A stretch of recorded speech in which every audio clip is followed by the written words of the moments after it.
Introduction: The myth of tranquility. Modern society has sold you a catastrophic lie that peace is a fragile luxury found only in quiet retreats or the avoidance of conflict. This peace is a hostage situation. It relies on a house of glass built on sand, beautiful in the sun, but shattered the moment a crisis strikes or the market shifts. If your stability depends on favorable external conditions, you are not a master of your life. You are a thermometer, helplessly rising and falling with the temperature of the room. The ancient Stoics and Hellenistic philosophers understood a brutal truth the modern world ignores. The world will never be quiet. They developed their wisdom not in monasteries, but amidst collapsing empires and violent upheaval. They knew that betrayal, loss, and chaos are not anomalies. They are the permanent, mathematical realities of the human condition. To survive this siege, you do not need a sanctuary. You need a citadel. This is the essence of Ataraxia. While modern translations dilute it to mean serenity, its original meaning was far more formidable: psychological invulnerability. Ataraxia is not about running from the siege, but engineering a mind so structurally sound that the chaos outside becomes irrelevant. It is the mastery of the internal void. Do not mistake this for emptiness. This void is a meticulously paved inner courtyard of pure geometry and heavy stone. It is a central keep where you alone dictate the architecture, insulated by walls so thick that the noise of the world cannot penetrate them. Right now, your mind is an open city, vulnerable to every draft of modern hysteria. But by building this internal fortress, the ultimate promise is fulfilled. You will no longer pray for an easy life. You will cease the pathetic bargaining with fate. When the battering rams of circumstance strike your gates and economies collapse, you will not react. You will stand in the center of your own fortified architecture. Outside, the fire burns, but inside, in the vast, perfectly designed courtyard of your own Ataraxia, there will be nothing but absolute, unbreakable silence. Chapter 1. The Mechanics of Disturbance. To defend a fortress, you must first understand the physics of a breach. You must look past the superficial chaos of your daily existence and examine the precise cold engineering of your own suffering. The unexamined life is lived under a terrifying illusion, the belief that the world is armed and you are its target. Most people walk through their existence as if they were standing in an open field, perpetually exposed to a barrage of artillery. They perceive the external world, the sudden economic downturn, the betrayal of a trusted ally, the casual insult from a stranger, or the looming shadow of a global crisis, as heavy physical projectiles launched from the darkness. They believe these objects possess the kinetic force to strike their minds, shatter their composure, and dictate their emotional state. They view themselves as victims of a ballistics they cannot control. They live in a state of constant, exhausting flinching, waiting for the next impact to arrive, convinced that the world is actively trying to destroy them. This is the primary optical illusion of human consciousness. It is a catastrophic error in psychological physics. The external world, in all its violent and unpredictable glory, possesses absolutely no inherent power to disturb you. It is a collection of neutral atoms, moving matter, and indifferent events. A market crash is not a tragedy. It is merely a mathematical shift in a digital ledger. An insult is not a wound, it is merely a series of acoustic vibrations moving through the air. A betrayal is simply a biological organism acting according to a newly calculated set of self-serving priorities. A storm is just pressure and moisture. These things exist strictly outside the walls. They are the weather, they are the noise, and they are, by their very nature, completely inert. They have no edge until you sharpen them. They have no weight until you pick them up. The Greek philosopher Epictetus laid the heaviest cornerstone of all psychological endurance when he declared, "People are not disturbed by things, but by the views they take of them." Pause. Let the weight of that masonry settle into the bedrock of your understanding. The tragedy, the loss, the financial ruin, These events do not have the physical capacity to enter your mind by force. There is no biological mechanism, no law of physics, that allows an external occurrence to automatically generate internal pain. The stone does not bleed, the wall does not weep. The only way an external event can become an internal disturbance is if you manually lower the drawbridge of your own citadel, welcome the event inside, and hand it a torch to set fire to your own halls. You are the one who provides the spark. You are the one who supplies the timber. A disturbance is never an invasion from the outside. It is always, without exception, a betrayal from within. The mechanism of this internal betrayal is your judgment. Your judgment is the forge. Every time you look at a raw, neutral fact from the outside world and declare it terrible, unfair, devastating, or catastrophic, you are actively arming the enemy. You are taking the cold, unshaped iron of reality, placing it on the anvil of your perception and hammering it into a weapon of your own design. Then, in an act of profound psychological self-sabotage, you turn that blade inward and strike yourself. The world simply provided the raw material. You did the labor of suffering. To achieve Ataraxia, that absolute, unbreakable absence of turbation, you must become a master of the gate. You must analyze the exact process by which you convert raw data into emotional poison.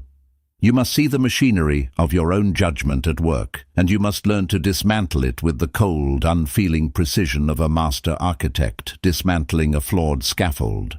This is not an easy task because the modern world is a sophisticated siege engine designed specifically to exploit this architectural vulnerability.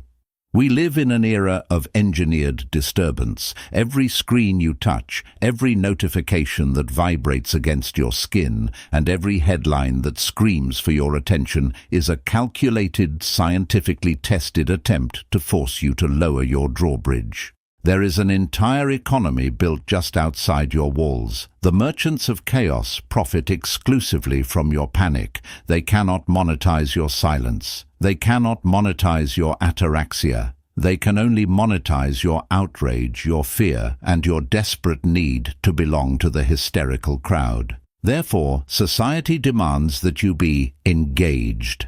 But in the language of the modern herd, engagement is merely a polite term for being perpetually disturbed.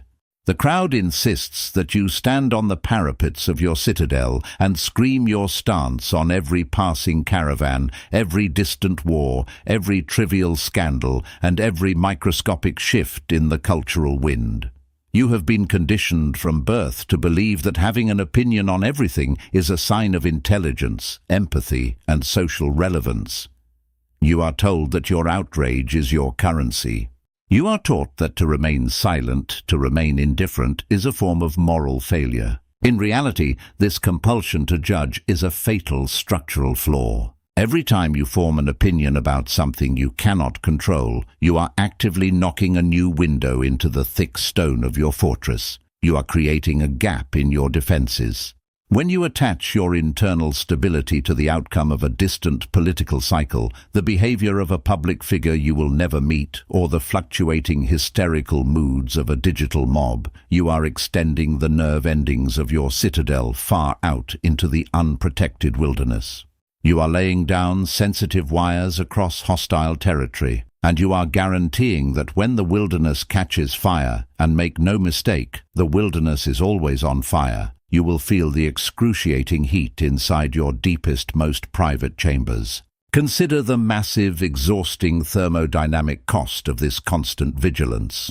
Your mind possesses a finite amount of structural energy. Every judgment you pass, every grievance you nurse, and every hypothetical argument you rehearse in the silence of your room is a leak in your foundation. You are burning the mortar that holds your logic together. You are experiencing the grinding, agonizing friction of trying to pave the ocean. You are exhausted, but you are not exhausted because your life is uniquely difficult or because the world is uniquely cruel. You are exhausted because you are attempting to micromanage the entire universe from a position of absolute zero leverage. You are trying to hold up the sky with your bare hands. To understand the severity of this leak, let us examine the anatomy of a breach in slow motion. Imagine an event occurs. A colleague speaks a careless, insulting word. A competitor secures an unfair advantage. A piece of bad news arrives in the mail. The raw data of this event travels through the air, enters your sensory organs, and arrives at the heavy iron gates of your perception. At this precise microsecond, the event is entirely harmless. It is merely knocking on the wood, waiting for processing. If you possess the architecture of Ataraxia, you leave the gate closed. You look at the data through the narrow slit in the stone. You register the fact. Words were spoken. An advantage was secured. A paper arrived. You strip the event of all adjectives. You apply no moral weight. You refuse to add the word terrible. You recognize that the event belongs to the external world, over which you have no jurisdiction, and then you turn your back. The event remains outside, freezing in the cold, denied entry, until it simply dissipates into the ether, starved of the oxygen of your attention. But watch what the uncalibrated mind does. The uncalibrated mind hears the knock and panics. It rushes to the gate. It throws open the heavy iron bars. It drags the neutral event into the courtyard and immediately begins dressing it in the heavy, suffocating garments of judgment. How dare they speak to me this way? This means I am disrespected. This means my career is in jeopardy. This means people are conspiring against me. This is a catastrophe. This is profoundly unfair. In a matter of seconds, a mere vibration in the air has been transformed into a fully armed, occupying force. The courtyard is now burning. The heart rate accelerates. Cortisol floods the biological system. The mind begins frantically generating defensive scenarios, plotting revenge, or spiraling into paralyzing despair. The fortress has fallen. Not because the enemy was overwhelmingly strong, not because the siege engines were unstoppable. The fortress fell because the gatekeeper was asleep at his post. The gatekeeper was addicted to the drama of the breach. The gatekeeper handed the keys to the invader. The Stoics had a specific word for the faculty that controls this gate: prohairesis. It translates roughly to your reasoned choice, your volition, the ultimate ruling center of your mind. Epictetus taught that your body can be chained, your property can be confiscated, and your reputation can be ruined by the crowd. But not even Zeus himself can break your prohairesis. It is the one and only thing in the universe that belongs entirely to you. It is the heavy iron hinge upon which the oak door swings. When you allow an external event to dictate your internal emotional state, you are voluntarily surrendering your prohairesis. You are abdicating the throne of your own citadel and handing the crown to a passing stranger, a fluctuating stock market, or a change in the weather. You are committing psychological treason. By the time a genuine threat reaches your gates, a real physical crisis requiring your immediate, cold and calculated response, your garrison is already depleted. Your walls are already cracked by 1,000 minor, self-inflicted sieges. You find yourself unable to cope with a true tragedy, not because the tragedy is inherently insurmountable, but because you spent the last 5 years exhausting your spirit on trivialities. You fought 10,000 phantoms in the woods. You let 10,000 minor insults set fire to your courtyard. And now, when the real wolf finally arrives at the door, you have no strength left to lift the heavy iron latch to lock him out. To halt this architectural decay, you must initiate the discipline of the closed gate. You must recognize a supreme and terrifying right that society is desperate for you to forget: the absolute right to take no position at all. Aurelius, an emperor who held the weight of the known world on his shoulders, a man who dealt daily with war, plague, and betrayal, wrote in his private journals, "You always own the option of having no opinion. There is never any need to get worked up or to trouble your soul about things you can't control. These things are not asking to be judged by you. Leave them alone." This is the ultimate defensive architecture. You can look at the latest outrage, the newest scandal, or the most recent provocation, and you can simply state, with chilling calmness, This has nothing to do with my citadel.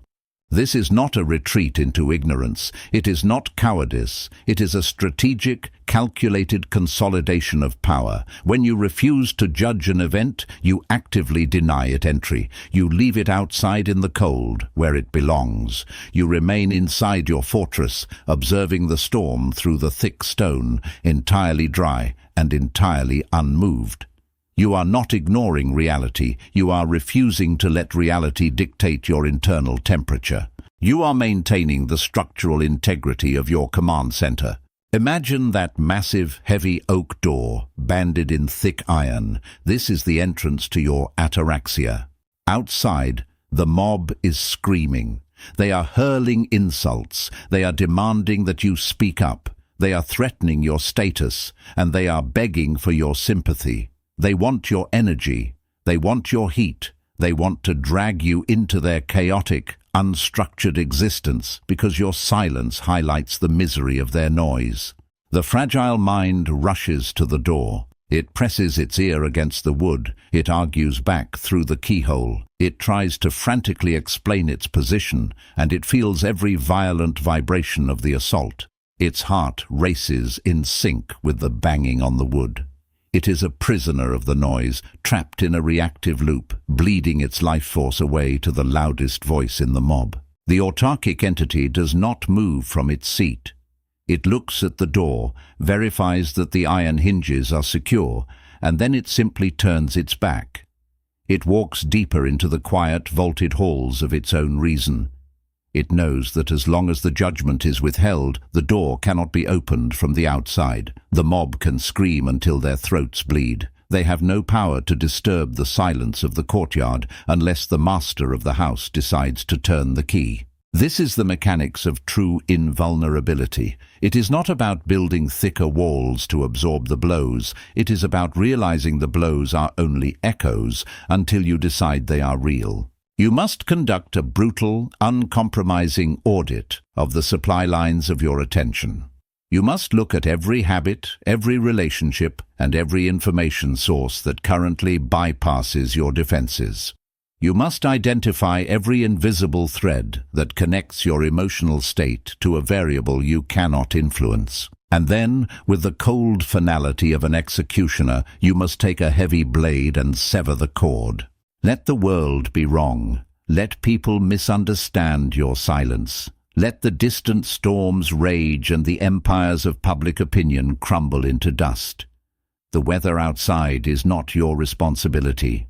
Your only duty, your only sacred philosophical task, is the maintenance of your walls. Stopping a judgment before it forms requires immense muscular effort. It is not a passive act of relaxation. It is the active, strenuous lifting of heavy iron.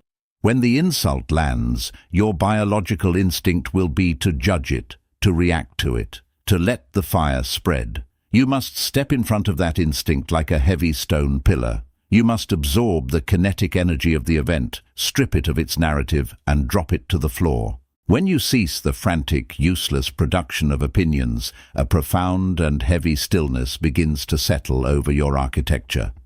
The energy you previously wasted on emotional friction is immediately reclaimed and redirected inward.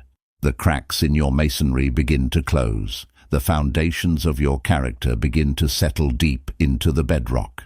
You are no longer tearing your own fortress down from the inside. You have stopped the bleeding. You have secured the perimeter. You have mastered the mechanics of disturbance by refusing to participate in its creation. Now, with the gates locked, the drawbridge raised, and the noise of the world muffled behind layers of impenetrable stone, we can finally turn our attention to the interior geometry of your life. We can begin to examine the heavy, ancient stones of human wanting, and we can learn how to construct a courtyard that requires absolutely nothing from the outside world to be completely, perfectly whole. Chapter 2. The Geometry of Desire.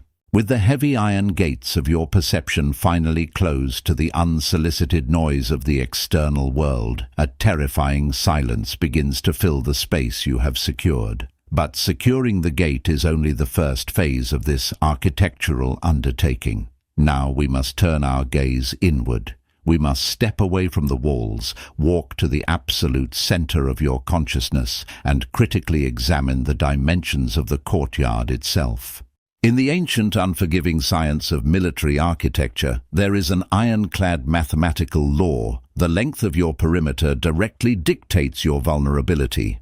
Imagine a ruler consumed by endless vanity. He decides that a modest, impenetrable castle is not enough to reflect his glory. He wishes to own the horizon. He orders his masons to build walls that stretch for hundreds of miles, encompassing sprawling farmlands, decorative lakes, distant mountains, and scattered, insignificant villages. To the untrained eye, this looks like immense power. It looks like an empire. But to a master tactician, it looks like a death sentence. Every additional mile of stone is a new liability. Every new gate is a potential point of structural failure. To defend a perimeter of that magnitude requires a massive, exhausted garrison stretched impossibly thin across the terrain. When the barbarian tribes attack a distant, meaningless outpost on the edge of this sprawling empire, the king feels the tremor in his throne room. He must deploy resources, expend blood, and lose sleep over a patch of dirt that yields him absolutely no tactical advantage. His empire is vast, but it is fundamentally fragile. Its volume is massive, but its density is practically zero. This tragic geometry perfectly describes the architecture of the modern human ego. You have been raised in a culture that treats endless expansion as the highest moral virtue. You are conditioned to believe that success, happiness, and peace are found by perpetually pushing your borders outward. Society whispers that you must want more. A more prestigious title, a larger accumulation of luxury, a wider circle of influence, a louder footprint in the minds of others, and the constant validating applause of the crowd. You are encouraged to build outposts of your identity far out into the unpredictable wilderness of public opinion. But every time you adopt a new, unnecessary desire, you are laying down another mile of undefended wall. When you crave the promotion, you hand your superior a battering ram and invite them to strike your gates. When you desperately desire the admiration of your peers, you are building a fragile outpost in the hostile territory of their fluctuating moods. When you tie your psychological stability to the acquisition of a luxury vehicle or a larger home, you are stretching your supply lines into the treacherous valleys of economic chance. You become the anxious, exhausted ruler of a vast, fragile empire. You are terrified of losing territories that you never actually needed in order to survive. This is the agonizing trap of noisy ambition.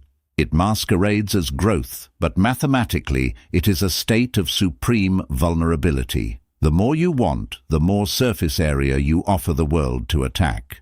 In the realm of physics, a gas that expands to fill a massive container loses its pressure and its heat. It becomes thin, cold, and easily displaced. The human mind operates on the exact same thermodynamic principle. To achieve Ataraxia, we must introduce the cold, calculating calculus of the Hellenistic masters, specifically the philosophy of Epicurus. History has done a profound disservice to Epicurus. The modern world uses his name to describe a hedonist, a glutton, a man who chases endless pleasure. This is a catastrophic misinterpretation of his actual doctrine.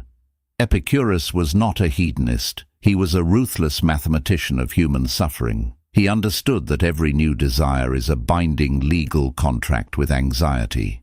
He realized that true pleasure is not the accumulation of sensual experiences, but the absolute, unshakable absence of pain. And the fastest way to eliminate pain is to brutally reduce the surface area of your desires. He approached the human soul not as a priest demanding morality, but as a master geometer demanding structural efficiency. Epicurus divided all human desires into three distinct, non-negotiable categories. To master the internal void, you must apply this taxonomy to your own life with the unfeeling precision of a surgeon holding a scalpel. First, there are the desires that are both natural and necessary. These are the biological baselines of your existence: simple food, clean water, basic shelter from the elements, and profound, authentic human connection. In our architectural blueprint, these represent the central keep. They are small, they are compact, they are incredibly easy to defend, and they are absolutely vital for survival. The beauty of the central keep is that it requires almost zero thermodynamic energy to maintain.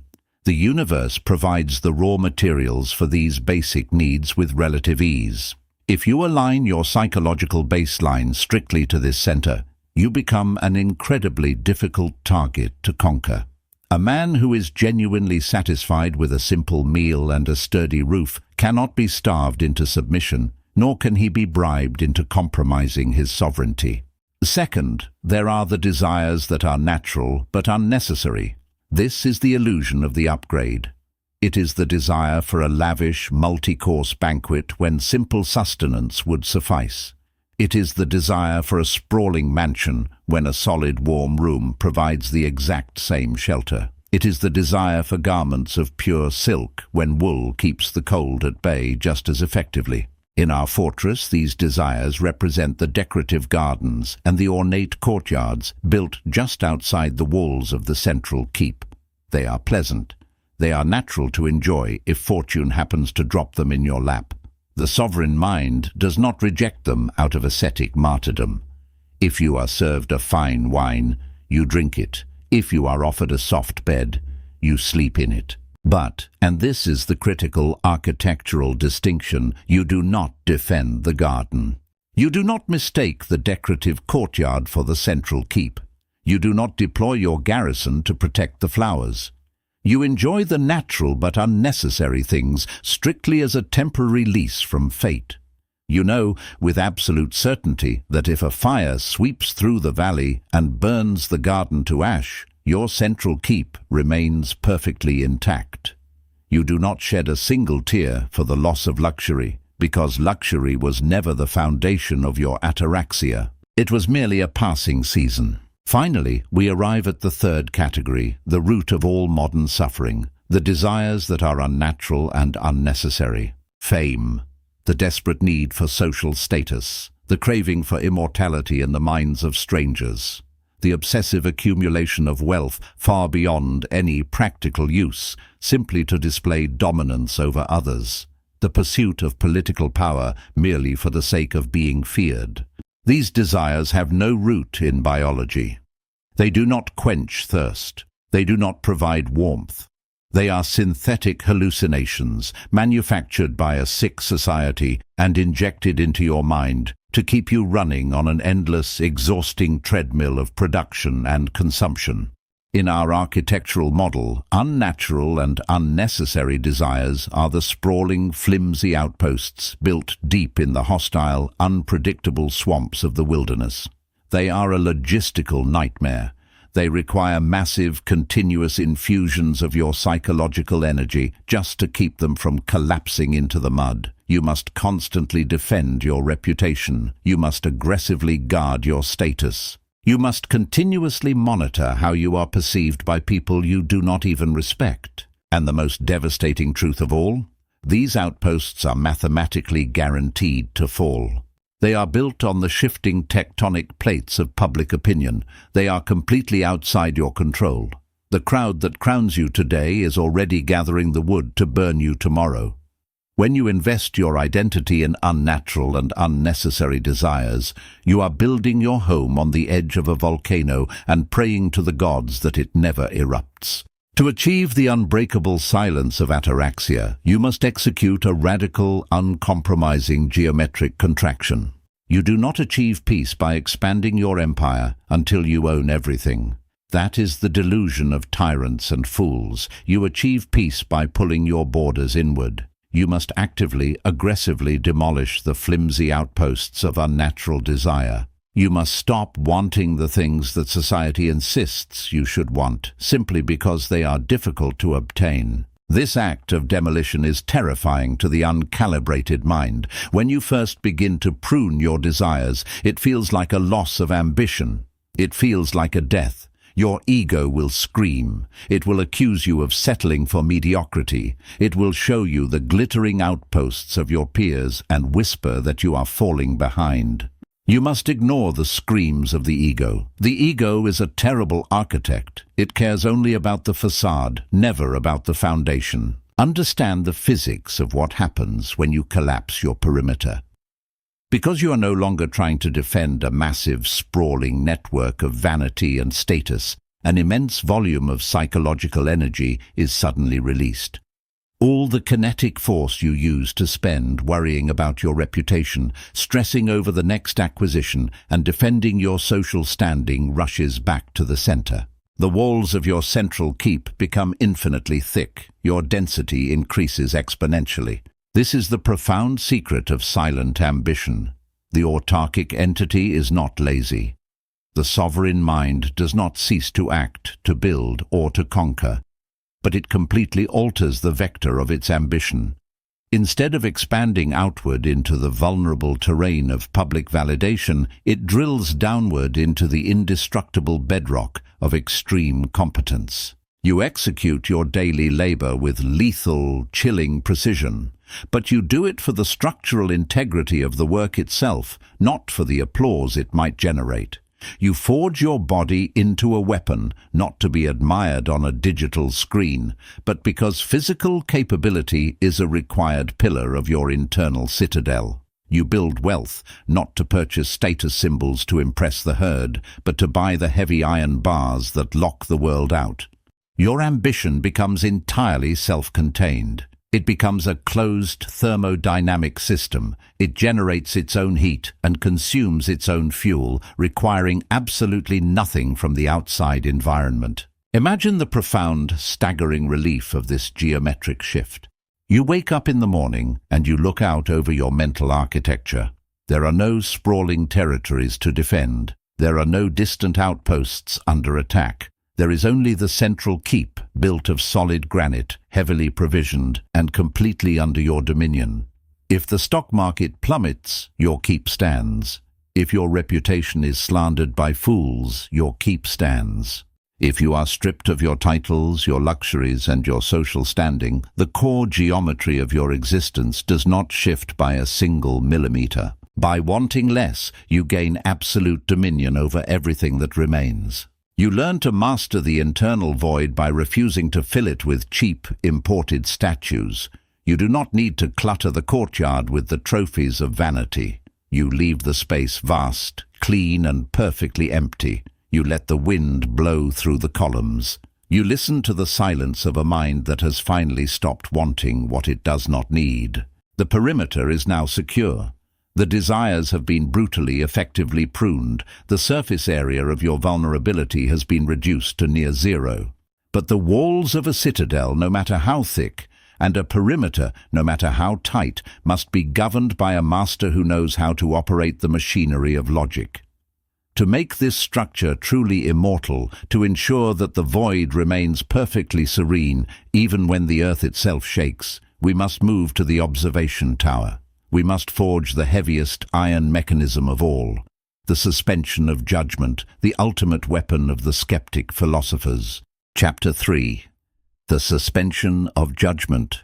The perimeter has been contracted, the desires have been pruned. You now stand in the central keep of your psychological architecture, protected by the thick granite walls of your natural and necessary baseline. You have secured the courtyard.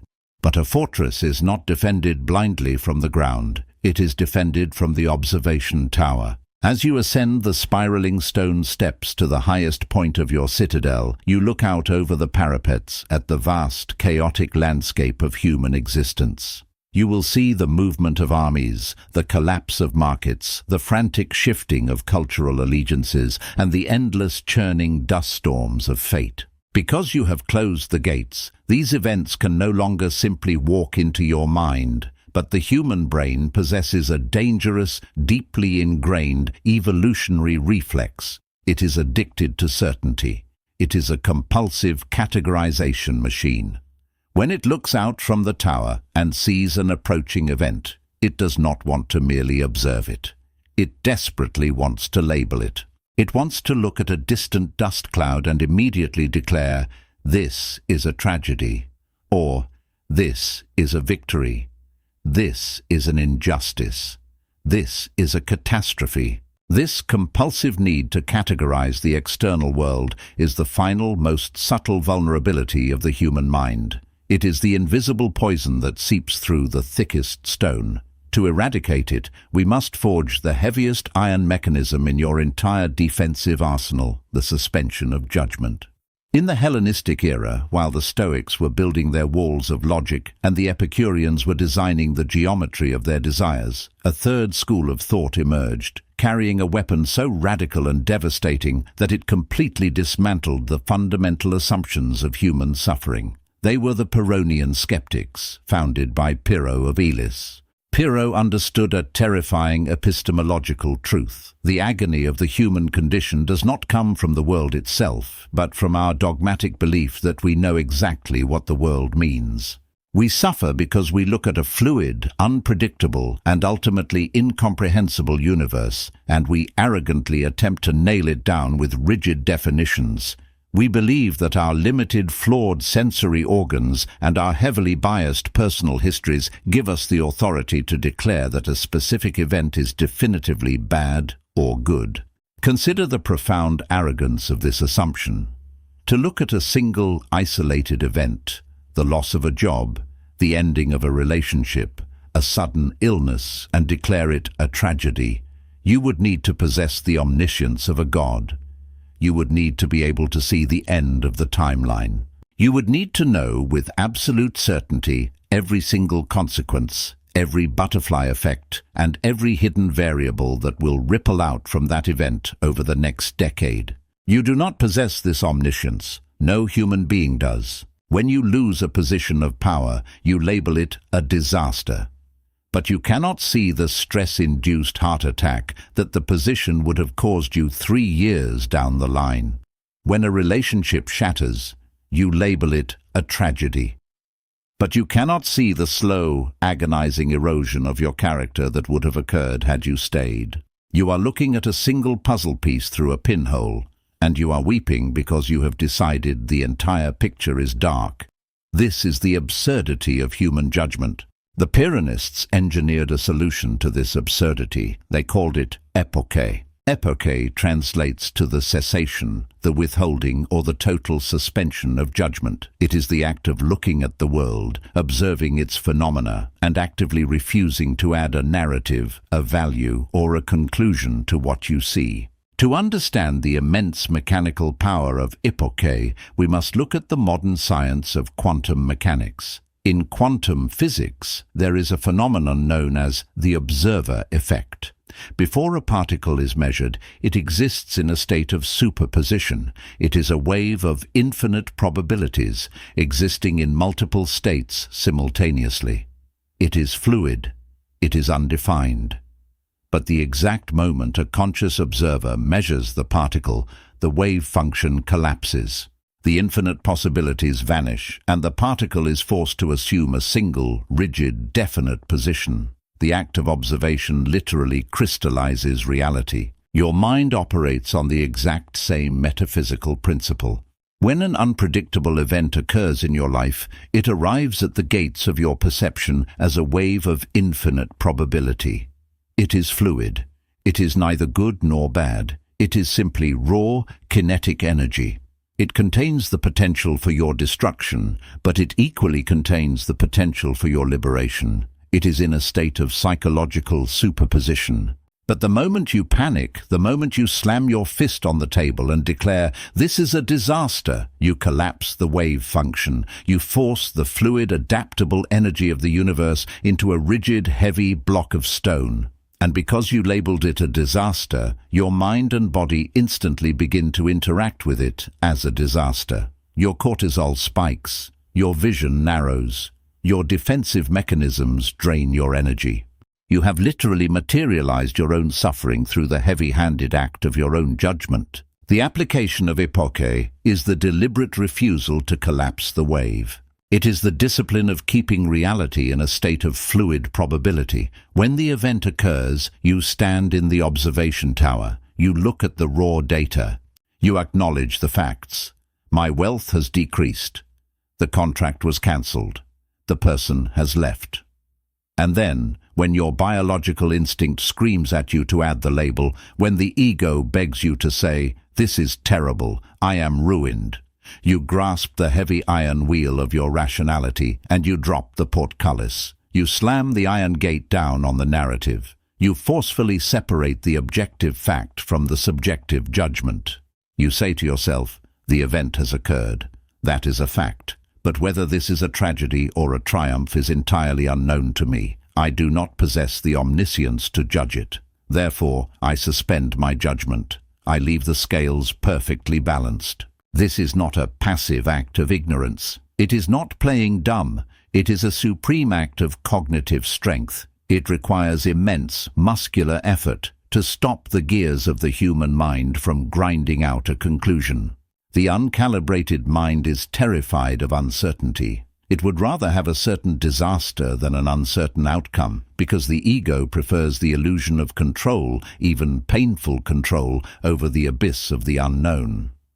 The uncalibrated man will eagerly label a situation a catastrophe just so he knows what script to read, what role to play, and how to demand sympathy from the herd. The sovereign entity, however, weaponizes uncertainty. When you deploy epoche, uncertainty ceases to be a source of terror and becomes your ultimate defensive moat.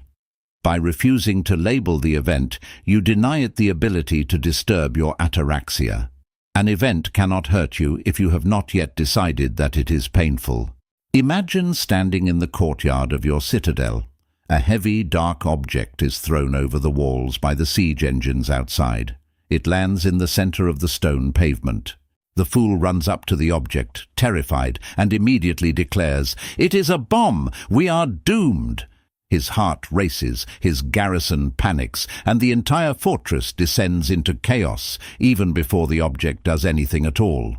He has suffered the explosion in his mind purely through the power of his dogmatic belief. The architect of Ataraxia walks calmly up to the object. He examines its dimensions. He notes its weight and its temperature. He sees that it is dark and heavy, but he does not declare it a bomb. He does not declare it a gift of gold either. He looks at it and says, "It is an object. Its purpose is yet to be revealed." Because he suspends his judgment, his heart rate does not elevate. His garrison remains perfectly calm and at their posts. The architecture of his mind is completely undisturbed. If it turns out to be a bomb, he will deal with the physics of the blast with a clear, cold mind. If it turns out to be nothing, he has wasted zero thermodynamic energy in useless panic. This is the devastating tactical advantage of the Pyrrhonian weapon. You stop fighting the future because you admit that the future is unwritten. You stop arguing with reality because you realize that your judgment of reality was nothing more than an arrogant hallucination. To master epoche, you must train yourself to recognize the exact moment the mind attempts to append an adjective to a noun. The world provides the noun, the event, the fact. It is your ego that supplies the adjective, the tragedy, the catastrophe, the unfairness. Your philosophical training must happen in the microscopic gap between the arrival of the noun and the application of the adjective. In that fraction of a second, you must insert the heavy iron bar of your will. When you hear a rumor about yourself, the noun is, "Words were spoken." The adjective is, "This is humiliating." Drop the portcullis, keep the noun, discard the adjective. When you experience physical pain, the noun is, "There is a sensation of friction in my biology." The adjective is, "This is unbearable agony." Drop the portcullis, observe the sensation, discard the narrative. As you practice this strenuous discipline, you will begin to notice a profound shift in the atmosphere of your inner courtyard. For your entire life, the air inside your mind has been thick with the exhaust fumes of your own judgments. You have been suffocating on the smoke of your endless opinions, your constant evaluations, and your desperate attempts to categorize every single moving piece of a chaotic universe. You have been carrying the impossible, crushing weight of trying to be the supreme judge of reality. When you finally set the gavel down, the relief is staggering. The smoke begins to clear. The air in the courtyard becomes cold, crisp, and incredibly still. You realize that the vast majority of the things that used to keep you awake at night were not actual threats. They were simply heavy judgments that you manufactured in your own forge and chained to your own ankles. You no longer look out from the observation tower with anxiety. You watch the rise and fall of the markets, the shifting of political tides, and the endless, noisy drama of the human herd with the detached, serene curiosity of an astronomer watching the movement of distant gas clouds. It is happening, it is moving, but it means nothing about you. The Pyrrhonists promise that the direct result of epoche is ataraxia. They observed that when a man finally gives up the exhausting, arrogant attempt to define the world, a shadow follows him. That shadow is profound, unshakable peace. Because when nothing is inherently good or bad, when nothing is a definitive triumph or a definitive tragedy, there is nothing left to fear, there is nothing left to desire, there is only the absolute silent presence of the current moment. You sit in the tower. The world burns and the world rebuilds. The seasons turn. The crowds cheer and the crowds riot. The dust clouds approach and the dust clouds blow away. And you simply watch.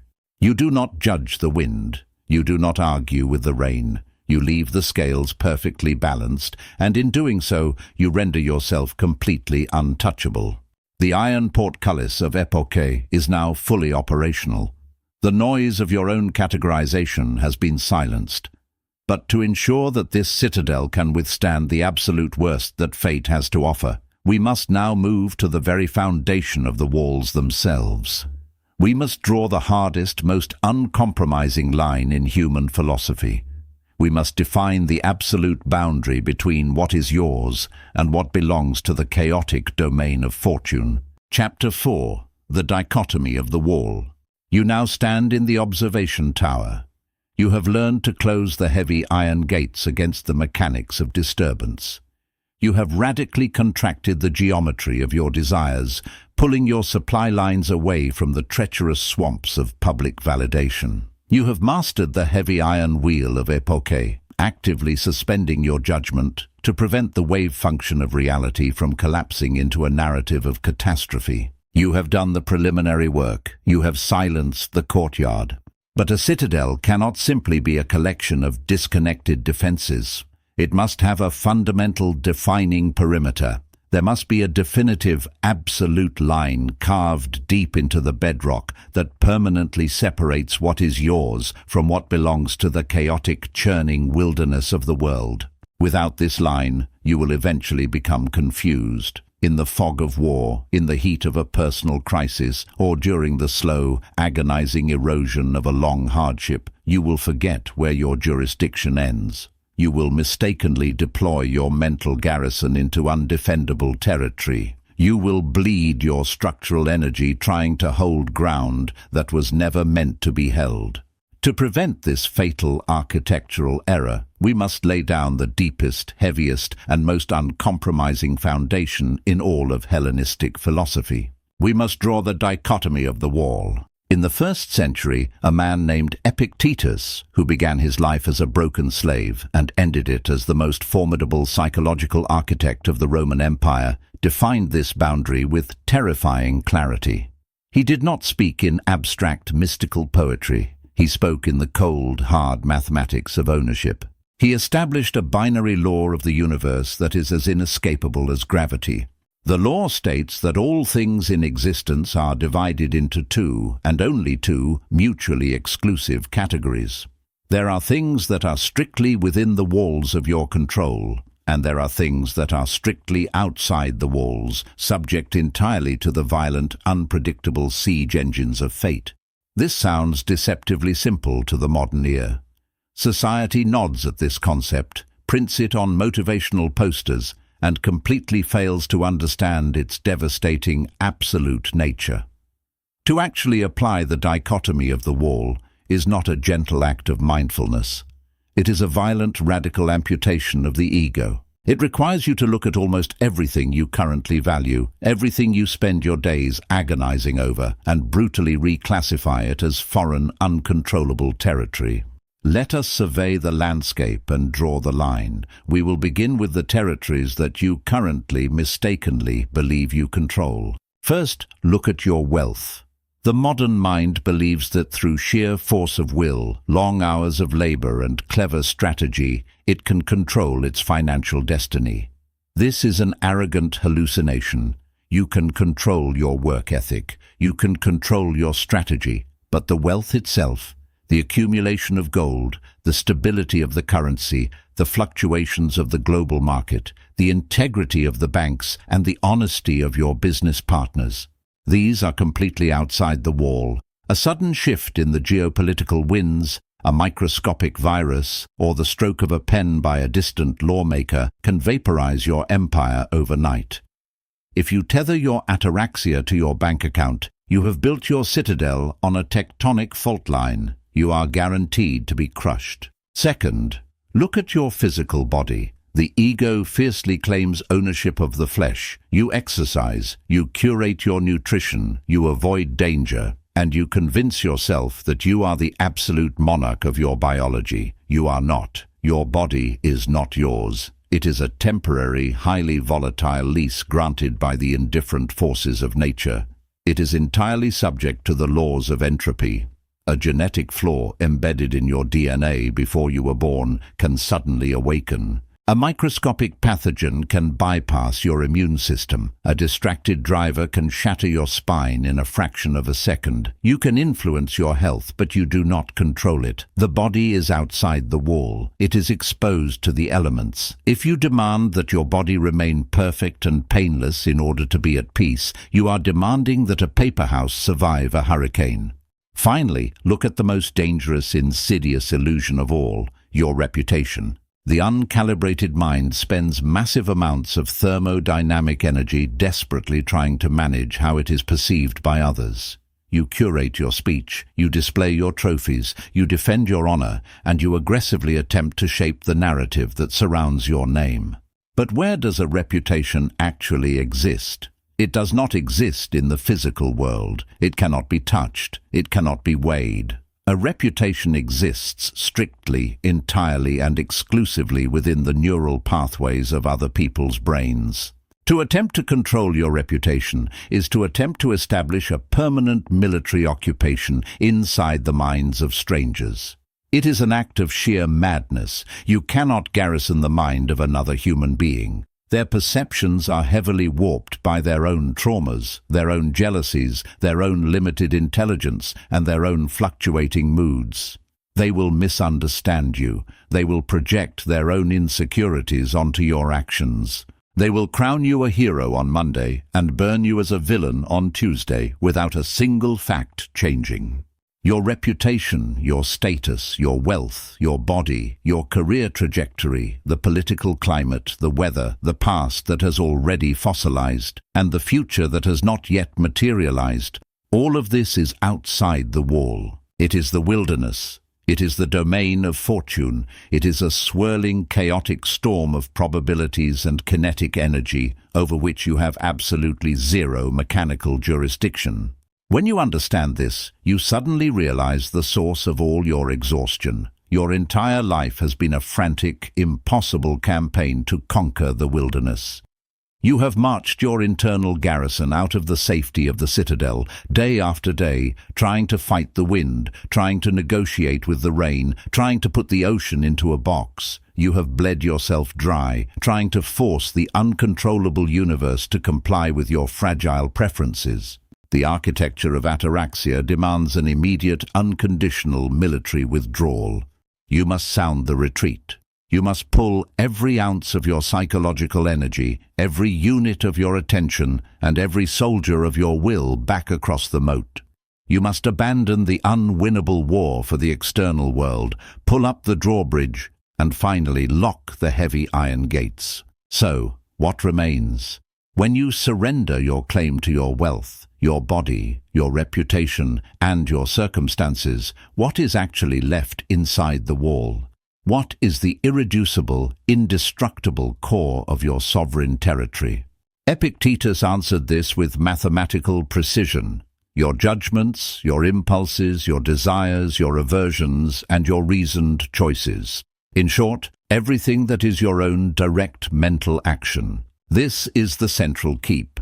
It is a microscopic territory compared to the vastness of the universe, but its power lies in its absolute unbreachable density. Inside this wall you are an omnipotent God. No emperor, no mob, no economic collapse, and no physical disease can force you to believe something is true if your logic dictates it is false. No external power can force you to desire something you have rationally decided is worthless. They can throw you in a physical prison, but they cannot force your mind to feel imprisoned.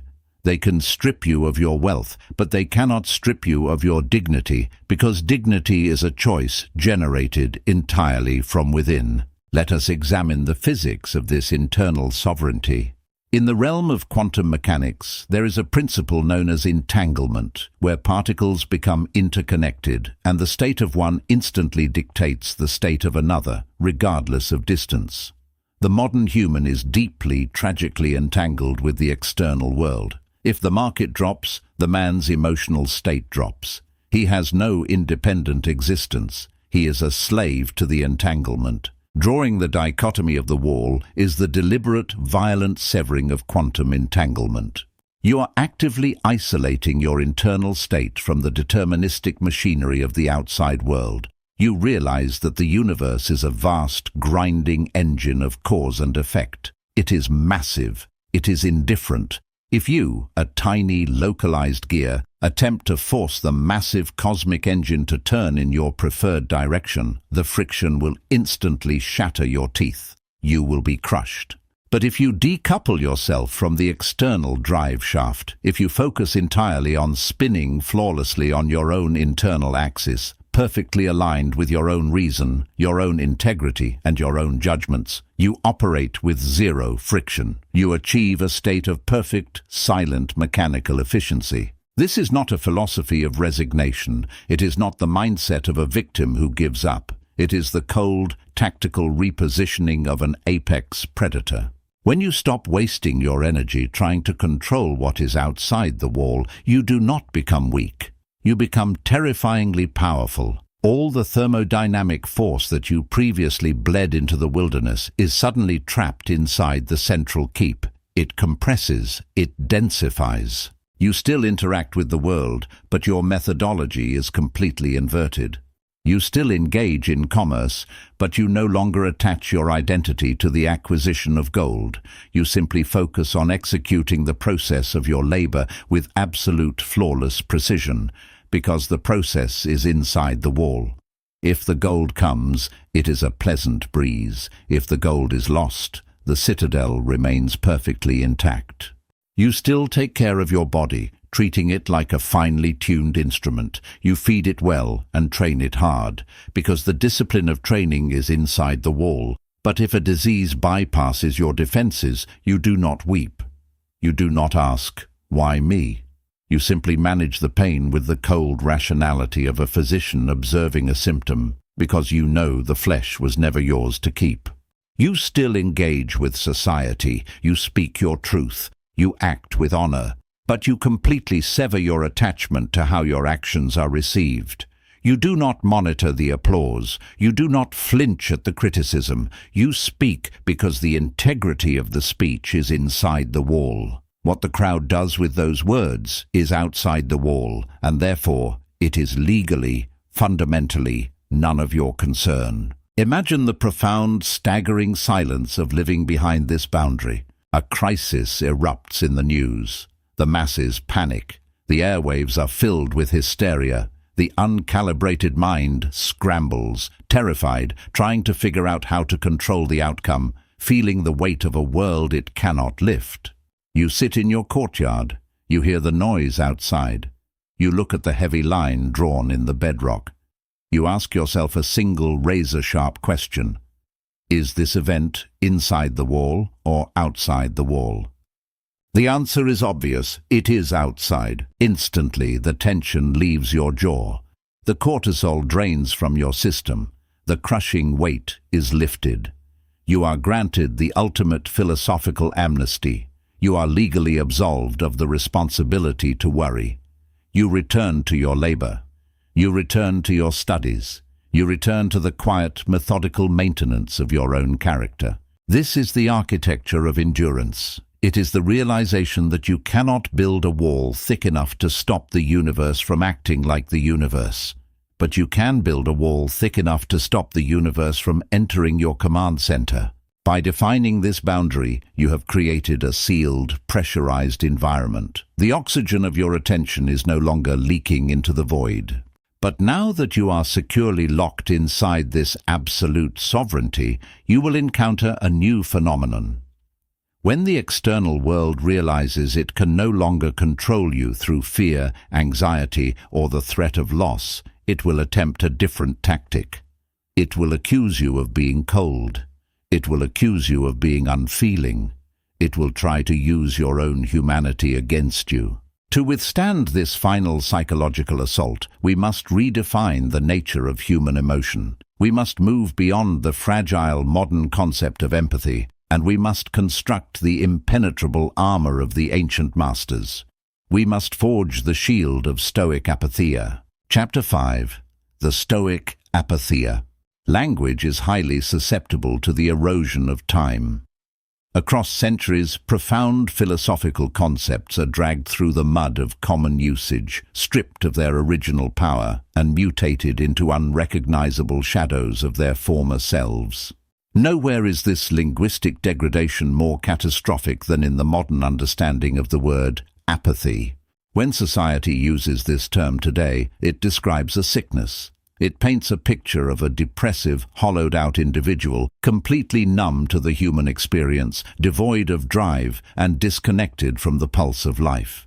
The modern apathetic person is viewed as a broken mechanism, a biological entity that has surrendered to the crushing weight of existence and simply powered down its telemetry. It is the posture of the defeated. Because of this corrupted definition, when you begin to detach from the frantic emotional cycles of the masses, the crowd will accuse you of this sickness. They will look at your stillness and call it coldness. They will witness your refusal to panic during a crisis and label you a sociopath. They will demand that you bleed when they bleed, cry when they cry, and vibrate at the exact same chaotic frequency as the collective herd. You must ignore their diagnosis. They are confusing the numbness of a corpse with the absolute lethal stillness of an apex predator. To master the internal void, we must resurrect the original, terrifyingly powerful concept of the ancient Greeks, APATHEIA. APATHEIA does not mean the absence of feeling. It is not a lobotomy. The prefix a means without, and pathos means passion or suffering. But in the strict clinical vocabulary of the Stoic masters, a passion was not a romantic surge of creative energy. A pathos was defined as a toxic, uncalibrated emotion. It was a pathological disturbance, a violent mutiny of the nervous system, where a primal, animalistic impulse overrides the rational command center. Therefore, apatheia is not the eradication of your humanity. It is the total eradication of your emotional diseases. It is a state of supreme, highly active neurological immunity. To understand why this immunity is mathematically necessary for your survival, we must analyze the pathological nature of modern empathy. Contemporary culture has elevated unbridled empathy to the status of a supreme moral virtue. You are taught that to be a good human being, you must internalize the suffering of the world. If there is a tragedy on a distant continent, you are expected to feel the sorrow in your own chest. If a colleague is consumed by anxiety, you are expected to absorb their frantic energy to prove that you care. Society equates the sharing of misery with the presence of love. This is a biological trap. It is a fundamental misunderstanding of how healing actually operates. Imagine a catastrophic accident has occurred. A man is lying on the ground, bleeding profusely, screaming in agony, consumed by the absolute terror of his own mortality. A crowd gathers around him. The highly empathetic individuals, those who operate without the armor of APATHEIA, rush to his side and immediately match his frequency. They look at his open wound, and their own neurochemistry triggers a sympathetic panic. Their hands shake. Their vision blurs with tears. Their voices elevate in pitch as they scream for help. They are feeling exactly what the victim is feeling. They have achieved perfect emotional resonance. And because of this resonance, they are completely and utterly useless. A bleeding man is not saved by a crowd of weeping bystanders. He is not saved by people who absorb his terror. If a drowning man is flailing in the dark water, jumping in to drown alongside him does not demonstrate virtue. It merely doubles the body count. Now observe the arrival of the trauma surgeon. The surgeon steps into the chaotic circle. She looks at the exact same horrific injury, but her nervous system does not spike. Her heart rate remains at a slow, rhythmic baseline. Her hands do not tremble. Her breathing is deep and perfectly regulated. She possesses the armor of APATHEIA. The crowd might look at her unfeeling face and accuse her of being cold. They might perceive her lack of visible panic as a lack of compassion, but the surgeon knows that compassion is not a performance of shared suffering. True compassion is the deployment of extreme, unshakable competence. Because the surgeon is not infected by the patient's terror, her intellect remains perfectly sharp.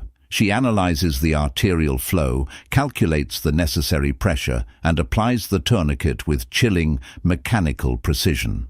She saves the man's life entirely because she refused to feel his pain. This is the exact paradigm shift you must engineer within your own consciousness. The world is an endless emergency room. Every day you will encounter people who are bleeding out from their own anxieties, their insecurities, and their manufactured outrage. If you operate without an emotional shield, you will become a sponge for their toxic radiation. You will spend your days absorbing the frantic, low-frequency vibrations of a traumatized society until your own biological battery is completely drained. You must stop confusing emotional porousness with moral goodness. To forge the shield of APATHEIA, we must examine the physics of a destructive emotion. How does a normal sensation mutate into a pathos? In the science of acoustics, there is a phenomenon called resonant frequency. Every physical object has a natural frequency at which it vibrates.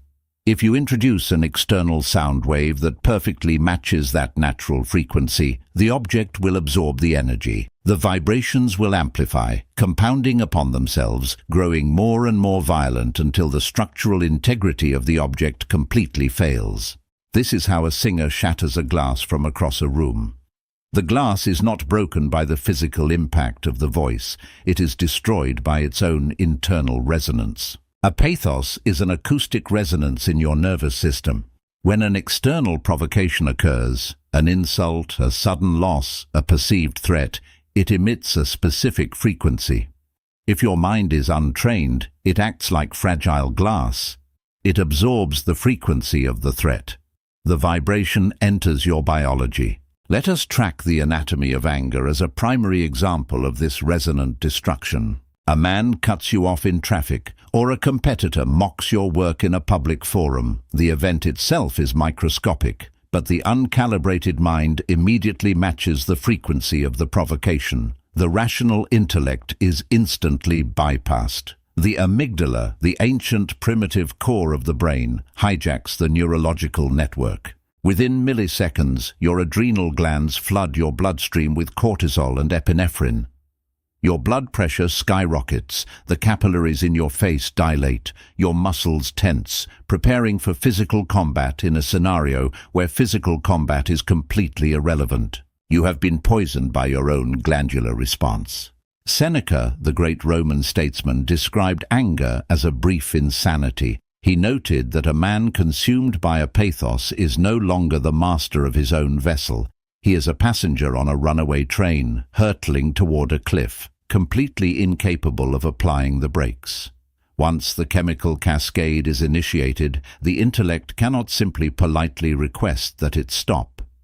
The venom must run its course, leaving the host exhausted, compromised, and structurally weakened. APATHEIA is the installation of an acoustic dampener within the mind. It is the deliberate, highly trained practice of refusing to resonate with the chaotic frequencies of the external environment. When the insult is hurled, you perceive the sound wave, but you alter your own internal density so that the wave simply passes through you without causing a single microscopic vibration in your core. You become a thermal sink. In thermodynamics, a heat sink is a component designed to absorb and dissipate massive amounts of thermal energy from a surrounding system without significantly raising its own temperature. When you achieve APATHEIA, your character becomes a psychological heat sink. You can walk into a boardroom filled with screaming, panicking executives whose empires are collapsing. The air in the room is superheated with fear and aggression. The untrained individual walks into that environment and immediately catches fire. But you step into the room and you absorb the kinetic energy of their panic. You listen to their screaming. You process the data of their terror. And yet your internal temperature remains at absolute zero. Because you do not burn, you can see the solution that is hidden by the smoke. You become the most dangerous, effective, and powerful entity in any environment, simply because you are the only organism whose biology is not in a state of open rebellion. But a profound question arises. If we eradicate these powerful emotional surges, what is left? If we eliminate the violent spikes of anger, the crushing depths of sorrow, and the frantic manic highs of uncalibrated euphoria, does the human experience become a flat, colorless wasteland? The uninitiated believe that without the drama of the passions, life is not worth living. They mistake the turbulence of the storm for the ocean itself. The ancient masters answered this with the concept of the APATHEIA, the good feelings or the well-reasoned affections. APATHEIA does not leave a vacuum. When you clear the nervous system of its toxic, pathological viruses, you create the space for a completely new, infinitely more powerful spectrum of frequencies to emerge. You are upgrading the software of your humanity. The Stoics mapped out the transmutation of the three primary destructive passions into their calibrated, sovereign counterparts. First, consider the passion of fear. Fear is a paralyzing pathos.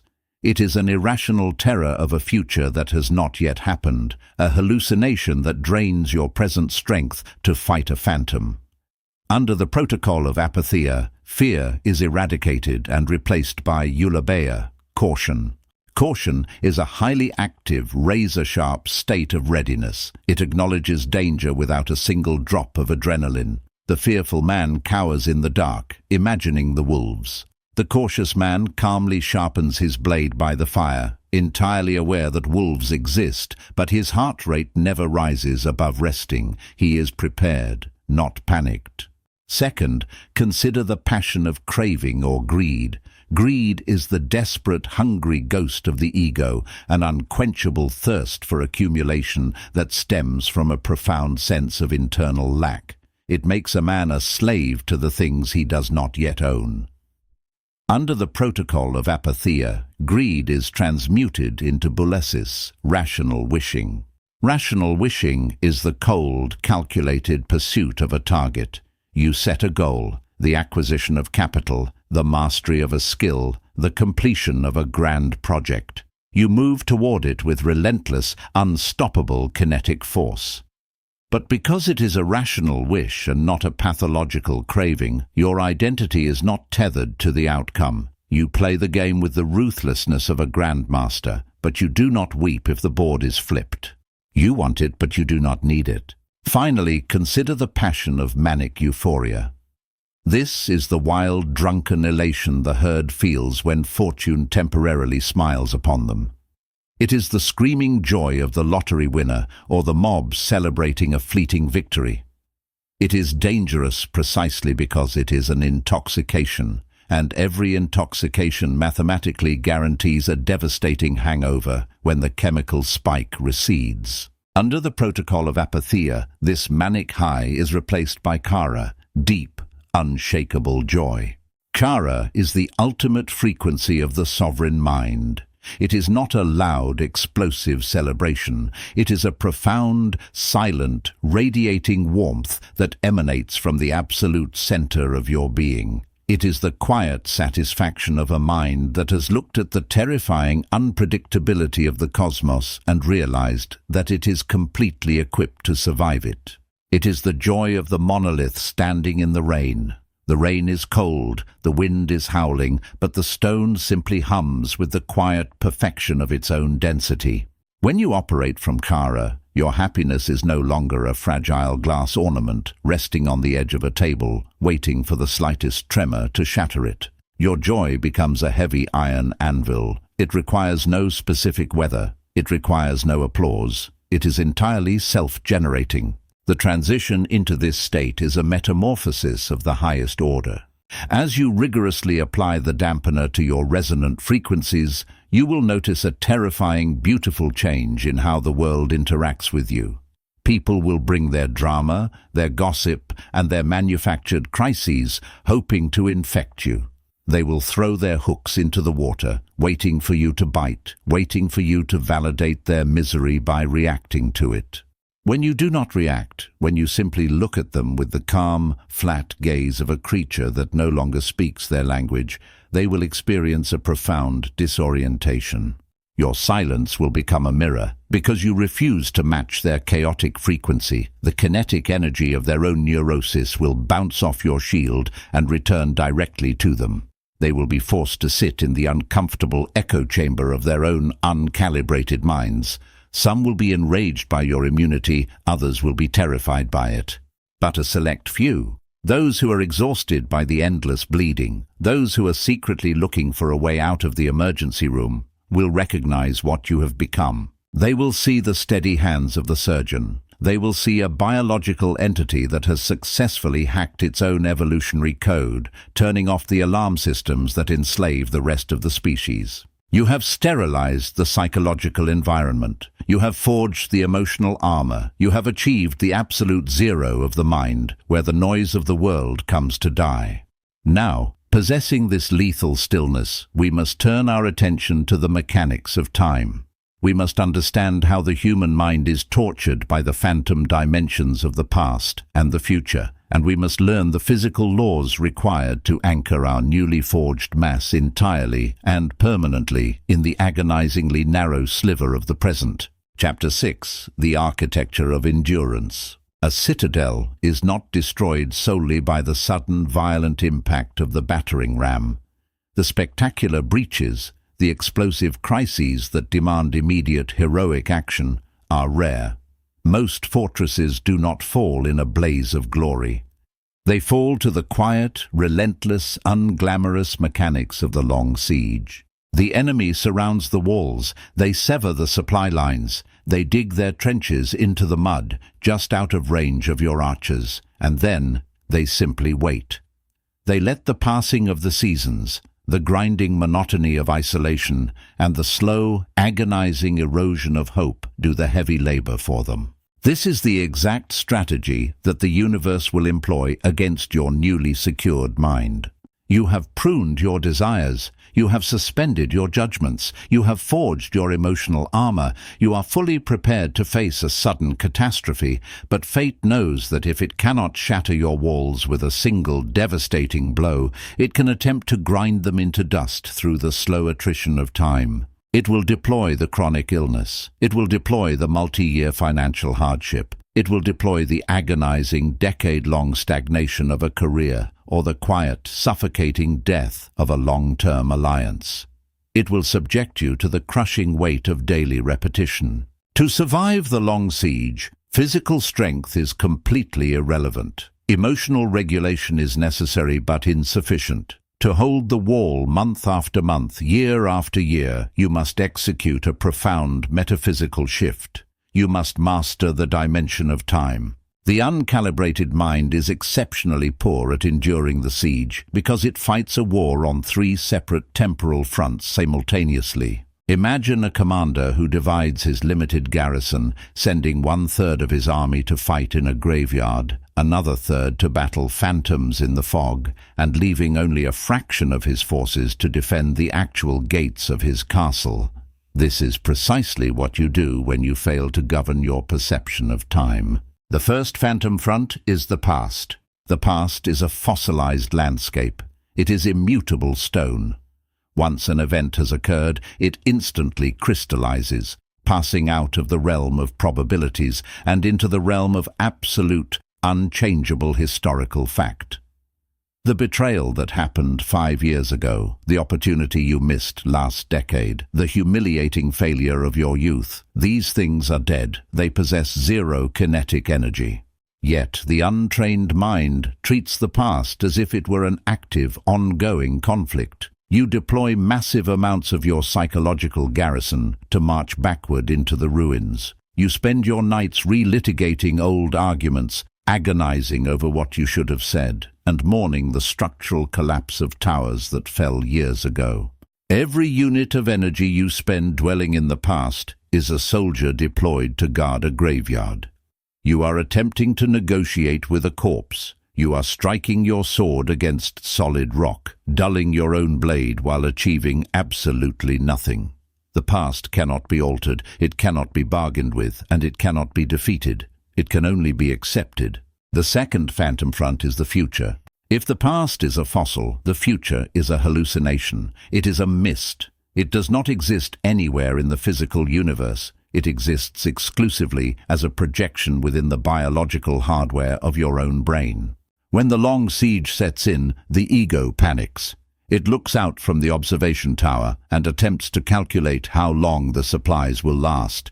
It projects the current pain forward into infinity. It constructs horrifying, elaborate simulations of starvation, ruin, and defeat. How will I survive another month of this? What if the market never recovers? What if this illness worsens next year? What if I die alone? Every unit of energy you spend engaging with these hypothetical scenarios is a soldier deployed to fight a phantom in the fog. You are shadowboxing with a mathematical probability. You are exhausting your nervous system by treating a hallucination as an active, physical threat.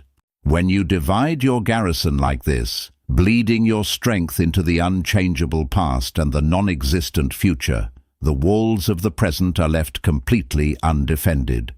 You collapse under the weight of the siege, not because the burden of today was too heavy, but because you attempted to carry the burden of yesterday and the terror of tomorrow simultaneously. The human spine is a marvel of biological engineering, capable of supporting immense loads, but it will snap instantly if you ask it to carry the weight of an entire decade in a single afternoon. The architecture of endurance requires a brutal, uncompromising consolidation of forces. You must sound the retreat. You must recall every single soldier from the graveyard of the past. You must recall every single scout from the fog of the future.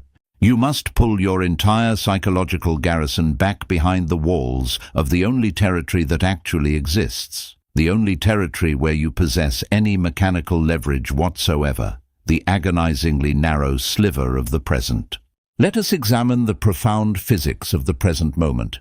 The present has no duration. It has no depth. It is a razor blade slicing through the fabric of existence. It is the microscopic, fleeting point of contact between what was and what will be. When you strip away the memories of what came before and you refuse to calculate what is coming next, you realize a staggering, liberating truth. The actual, physical weight of the present moment is almost mathematically zero. A Roman emperor, commanding exhausted legions in the freezing mud of the northern frontiers, fighting a war of attrition that would last for decades, wrote a private directive to himself to survive the psychological grind. He observed that no man is ever crushed by the future, nor is he crushed by the past. He is only ever asked to endure the precise, microscopic fraction of the current second. You do not have to survive the rest of your life. You do not have to survive the next 5 years of the economic depression. You do not even have to survive tomorrow. You only have to survive this exact breath. Can you bear the weight of this single inhalation? Yes. Can you maintain your posture for this single exhalation? Yes. Can you endure the physical sensation of this precise, isolated second without adding the narrative of the next hour to it? Absolutely. Every human being, no matter how broken, possesses the structural integrity to survive a single second. Endurance, therefore, is not a massive superhuman feat of strength. It is simply the discipline of stringing together manageable isolated seconds, one after another, without allowing the mind to weave them into a suffocating tapestry of time.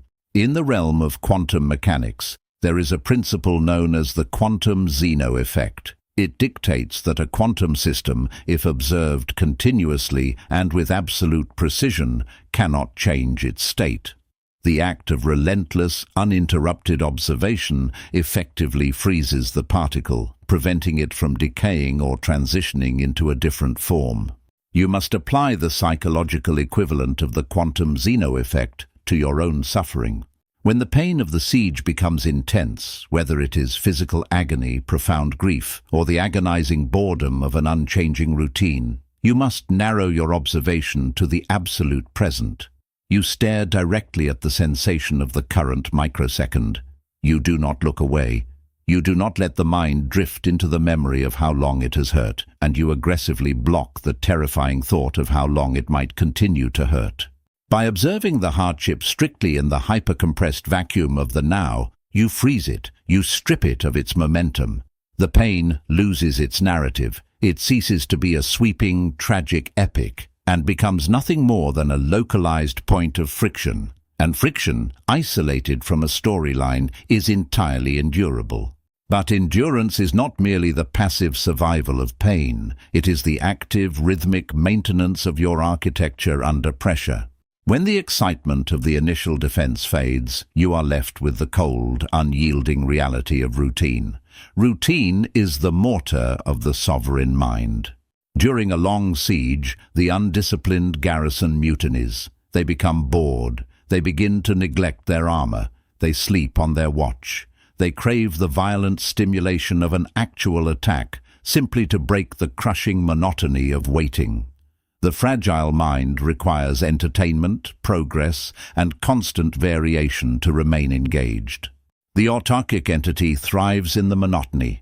You must learn to extract deep, profound satisfaction from the flawless execution of the mundane. You wake up at the exact same hour. You execute your physical training with the exact same cold precision. You lay the stones of your daily labor, one by one, with the meticulous care of a master mason who knows that nobody is watching.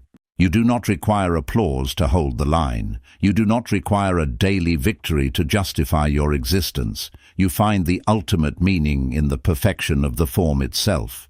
The routine is not a prison. It is the rhythm of your heartbeat. It is the mechanical hum of a well-oiled engine operating at optimal efficiency in the dark. As you settle into this relentless cadence, you will discover the final, counterintuitive secret of structural endurance. You will discover the physics of the arch. In classical masonry, an arch is a miracle of engineering. It can span great distances and support massive weights using nothing but loose stones. But an arch is not held together by glue. It is not held together by iron rods. An arch is held together entirely by pressure. It relies on the inescapable force of gravity pulling down on the keystone at the center. The downward pressure of the keystone forces the surrounding stones outward, pressing them violently against each other. The harder gravity pulls down, the tighter the stones lock together. The more weight you place on top of the arch, the stronger and more impenetrable the structure becomes. If you were to remove the gravity, if you were to magically take away the heavy pressure pushing down on the system, the arch would instantly collapse into a pile of useless rubble. The stones require the burden to maintain their integrity. Your character is an arch. The modern world prays for a life without pressure. The herd begs for an existence free of burdens, free of conflict, and free of the agonizing weight of responsibility. They desire to float in a vacuum of endless leisure. And because they carry no weight, their characters possess zero structural integrity. At the first sign of a tremor, they collapse. The sovereign mind does not pray for a lighter load. The sovereign mind prays for a stronger spine. You must completely invert your relationship with hardship. The long siege, the chronic struggle, the heavy, unyielding burdens of your duties, these are not curses inflicted upon you by a cruel universe. They are the gravity. They are the downward pressure applied to the keystone of your character. Every day you wake up and refuse to break under the weight of the siege, the stones of your discipline lock tighter together. Every time you reject the temptation to abandon the wall, the friction solidifies your internal architecture. The pressure is actively forging you into a monolith. You stop merely enduring the weight and you begin to utilize it. You welcome the pressure because you know the engineering mathematics. The heavier the burden they place upon your shoulders, the more unbreakable your foundation becomes. You are standing in the center of the courtyard. The supply lines are cut. The enemy surrounds the walls. The days blur into months, and the months blur into years. The sky is grey. The air is cold. The herd outside assumes you are starving. They assume you are slowly breaking under the isolation. They wait for the inevitable moment when you will raise the white flag, open the heavy iron gates, and beg for the warm, comfortable slavery of their collective illusions. But they do not understand the physics of your geometry. They do not know that you have pulled all your forces into the agonizingly narrow sliver of the present. They do not know that you have frozen time. They do not realize that the very pressure they are applying is the exact force holding the masonry of your soul together. You will not break. You cannot break. You have become a permanent fixture of the landscape. You have outlasted their enthusiasm. You have outlasted their malice, and you will outlast their siege. You endure not through the manic, explosive energy of hope, but through the cold, relentless, unyielding mechanics of stone. Chapter 7. The Illusion of the Outpost. There is a profound vulnerability that arises not from weakness, but from the misallocation of strength. As you fortify your internal architecture, a dangerous temptation will emerge. It is a biological imperative, a remnant of our evolutionary history encoded deep within the mammalian brain. When the isolation becomes profound, the primal instinct screams for the safety of the pack. The mind, seeking to distribute the immense weight of existence, looks outward. It surveys the horizon, seeking allies, companions, and partners. Society elevates this instinct to the highest possible virtue. You are relentlessly conditioned to believe that human connection is the ultimate structural reinforcement. The modern narrative dictates that you must find a better half to be complete. You are told to build vast networks of associates, to intertwine your roots with the roots of others, and to construct a web of mutual dependency. The collective consensus is absolute. A structure supported by many pillars is stronger than a monolith standing alone. In the realm of psychology and physics, this is a catastrophic miscalculation. When you rely on another human being for your internal stability, you are not building a stronger foundation. You are constructing an outpost in foreign territory. Let us define the architecture of the outpost. An outpost is a remote fortification built far away from the central command. It requires a constant, fragile supply line to maintain. It is situated on ground that you do not own, in an environment you do not control. Every time you designate another person as a load-bearing column in your life, whether it is a romantic partner, a trusted mentor, or a lifelong friend, you are building an outpost inside their mind. You are taking a critical piece of your own psychological infrastructure and placing it entirely in their hands. You grant them the power to regulate your self-worth. You give them the authority to validate your purpose. You outsource your joy to their unpredictable behavior. You have created a cantilever, a long projecting beam supported only at one end. The further you extend this beam into the lives of others, the greater the mechanical stress at the base. Examine the sheer madness of this structural decision. You have spent immense thermodynamic energy perfecting your own rationality. Yet, by making a relationship load-bearing, You tether your perfectly calibrated engine to a highly volatile, completely unpredictable biological organism. Human beings are complex, shifting landscapes. Their moods are altered by microscopic chemical fluctuations, by past traumas, by exhaustion, and by the relentless decay of time. Their loyalties are rewritten by new desires. Their perceptions are flawed. To rest the weight of your ataraxia on the shoulders of another mortal is to build a heavy stone temple on top of a shifting glacier. It is mathematically guaranteed to fracture. This does not mean the sovereign entity avoids human connection. To live entirely devoid of relationships is not a demonstration of power, it is an aesthetic of fear. The hermit who hides in a cave is not independent. He is merely terrified of the friction of society. The distinction lies entirely in the engineering. We must examine the profound difference between a structural necessity and an aesthetic addition. In classical architecture, the massive stone columns that hold up the roof are load-bearing. If you remove them, the entire edifice collapses in a cloud of dust. But the frescoes painted on the walls, the intricate mosaics on the floor, and the tapestries hanging in the halls carry absolutely zero weight. They enhance the experience of the building. They bring color, texture, and beauty to the space. But if a fire consumes the tapestries, or if time fades the frescoes, the integrity of the building is not compromised by a single millimeter. The roof does not cave in. To the autarkic mind, all human relationships must be reclassified as frescoes. You must systematically remove the load-bearing status of every person in your life. You can love deeply. You can collaborate effectively. You can share the courtyard of your existence with fascinating, brilliant individuals, but you must never, under any circumstances, allow their presence to support the roof of your identity. The Roman philosopher Seneca articulated this paradox with chilling clarity in his letters on friendship. He stated that the wise man is entirely self-sufficient, yet he still desires friends. Why? Not to have someone to sit by his bed when he is ill, nor to have someone to rescue him from poverty.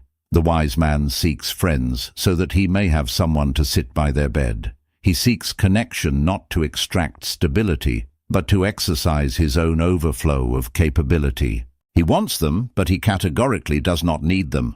This shift from dependency to sovereign association alters the entire physics of human interaction.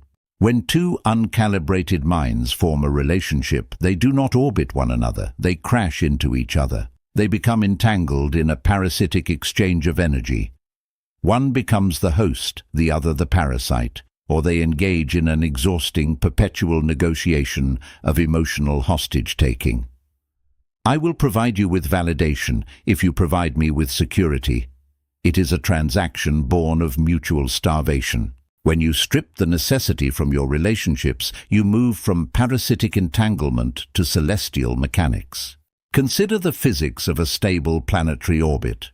Two massive bodies exist in the dark vacuum of space. They are drawn together by gravity. They share a localized system. They influence the tides of one another. But they never touch. They maintain a precise, mathematically perfect distance. Each planet generates its own internal heat. Each planet rotates on its own independent axis. If one planet were to suddenly vanish from the cosmos, the other would not cease to exist. It would not crumble. It would simply adjust its trajectory and continue moving through the dark, entirely intact. This is the blueprint for a sovereign alliance. You stand beside your partner, your ally, or your friend as a complete, self-generating sphere of energy. You do not demand that they complete you because there are no missing fragments in your geometry. You do not demand that they understand the deepest layers of your soul because you have already illuminated those depths yourself. Because you need nothing from them, your love becomes terrifyingly pure. The love of the uncalibrated mass is always conditional. It is a contract heavily laced with unspoken demands. It looks like affection, but beneath the surface, it is a desperate mechanism of control. The moment the partner stops providing the required validation, the love instantly mutates into resentment, bitterness, and rage. The outpost has stopped sending supplies, and the central command panics. Sovereign love, however, asks for nothing in return. It is an act of pure, unidirectional radiation. You appreciate the presence of the other person in the exact same way you appreciate a rare, beautiful, astronomical phenomenon. You observe them, you support them, you enjoy the intersection of your trajectories.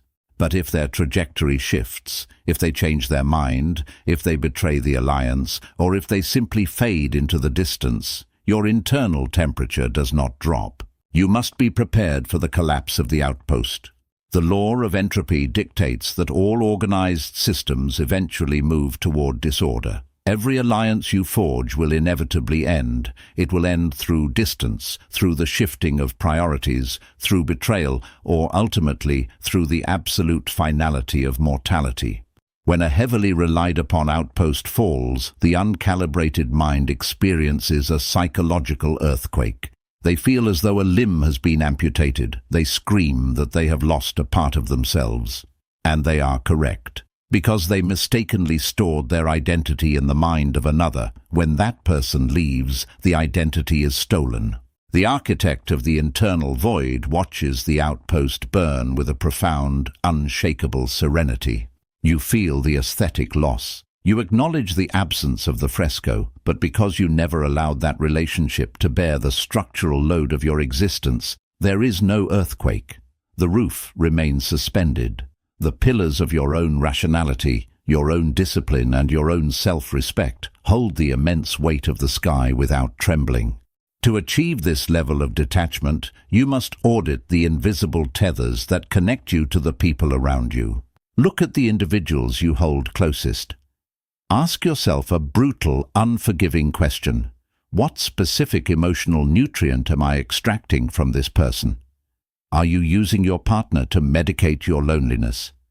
Are you using your colleagues to validate your intelligence? Are you using your followers to verify your existence? Once you identify the extraction point, you must sever the tether. You must manufacture that specific nutrient internally. If you fear loneliness, you must plunge yourself into voluntary, absolute solitude until the silence becomes your closest ally.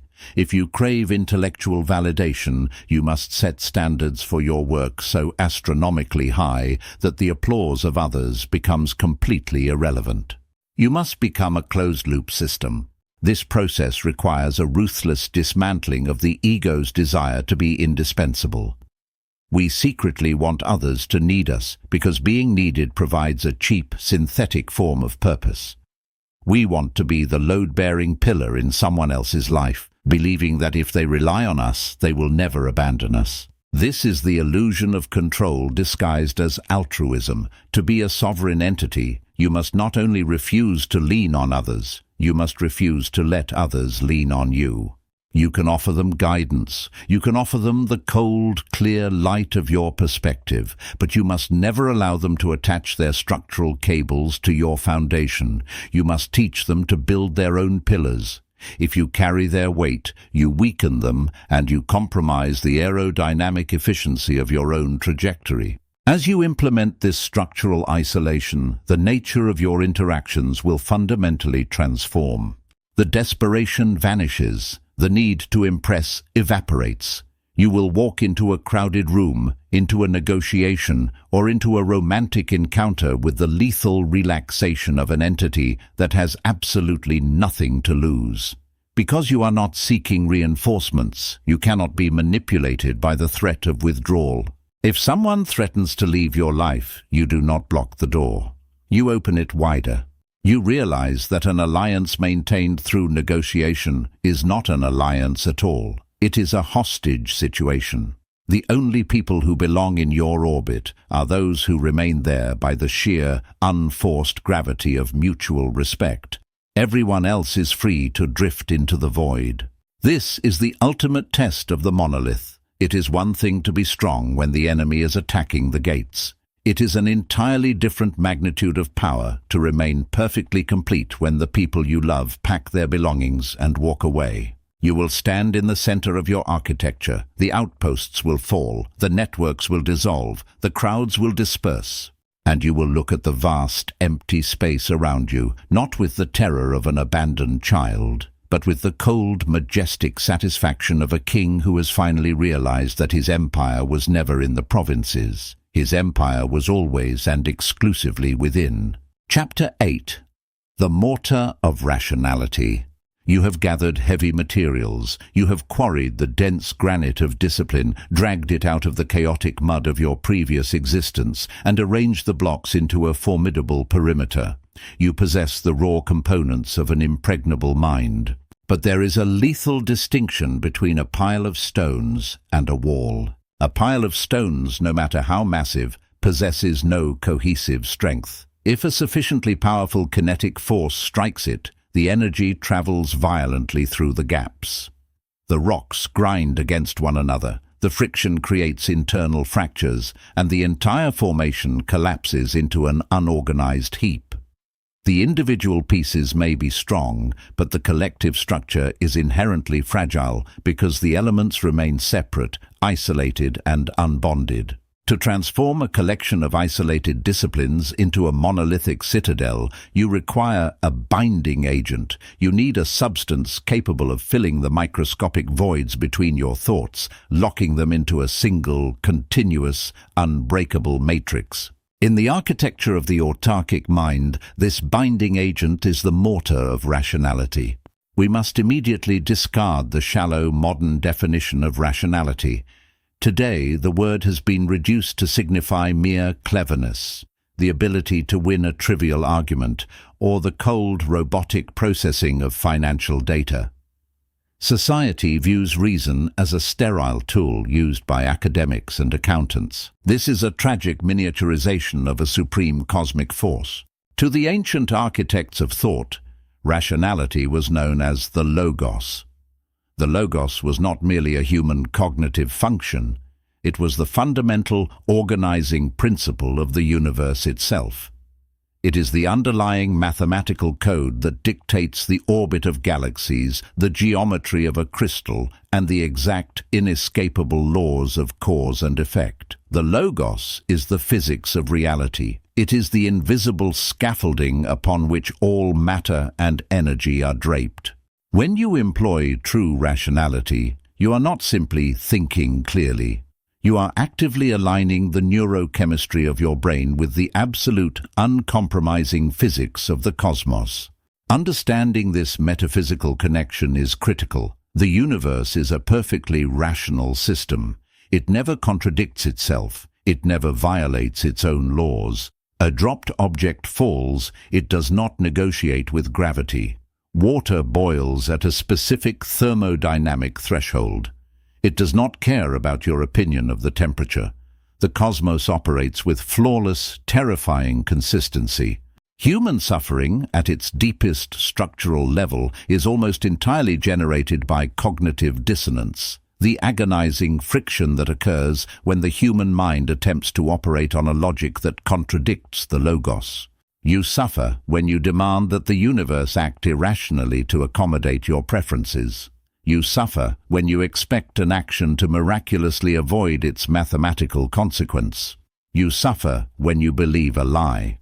Lies, self-deceptions, and wishful thinking are the impurities that destroy your mortar. Imagine a mason attempting to build a great tower. Instead of using pure cement, clean water, and fine sand, he mixes his mortar with mud, decaying leaves, and hollow shells. He does this because the mud is easier to gather. It is softer on his hands. It is comforting.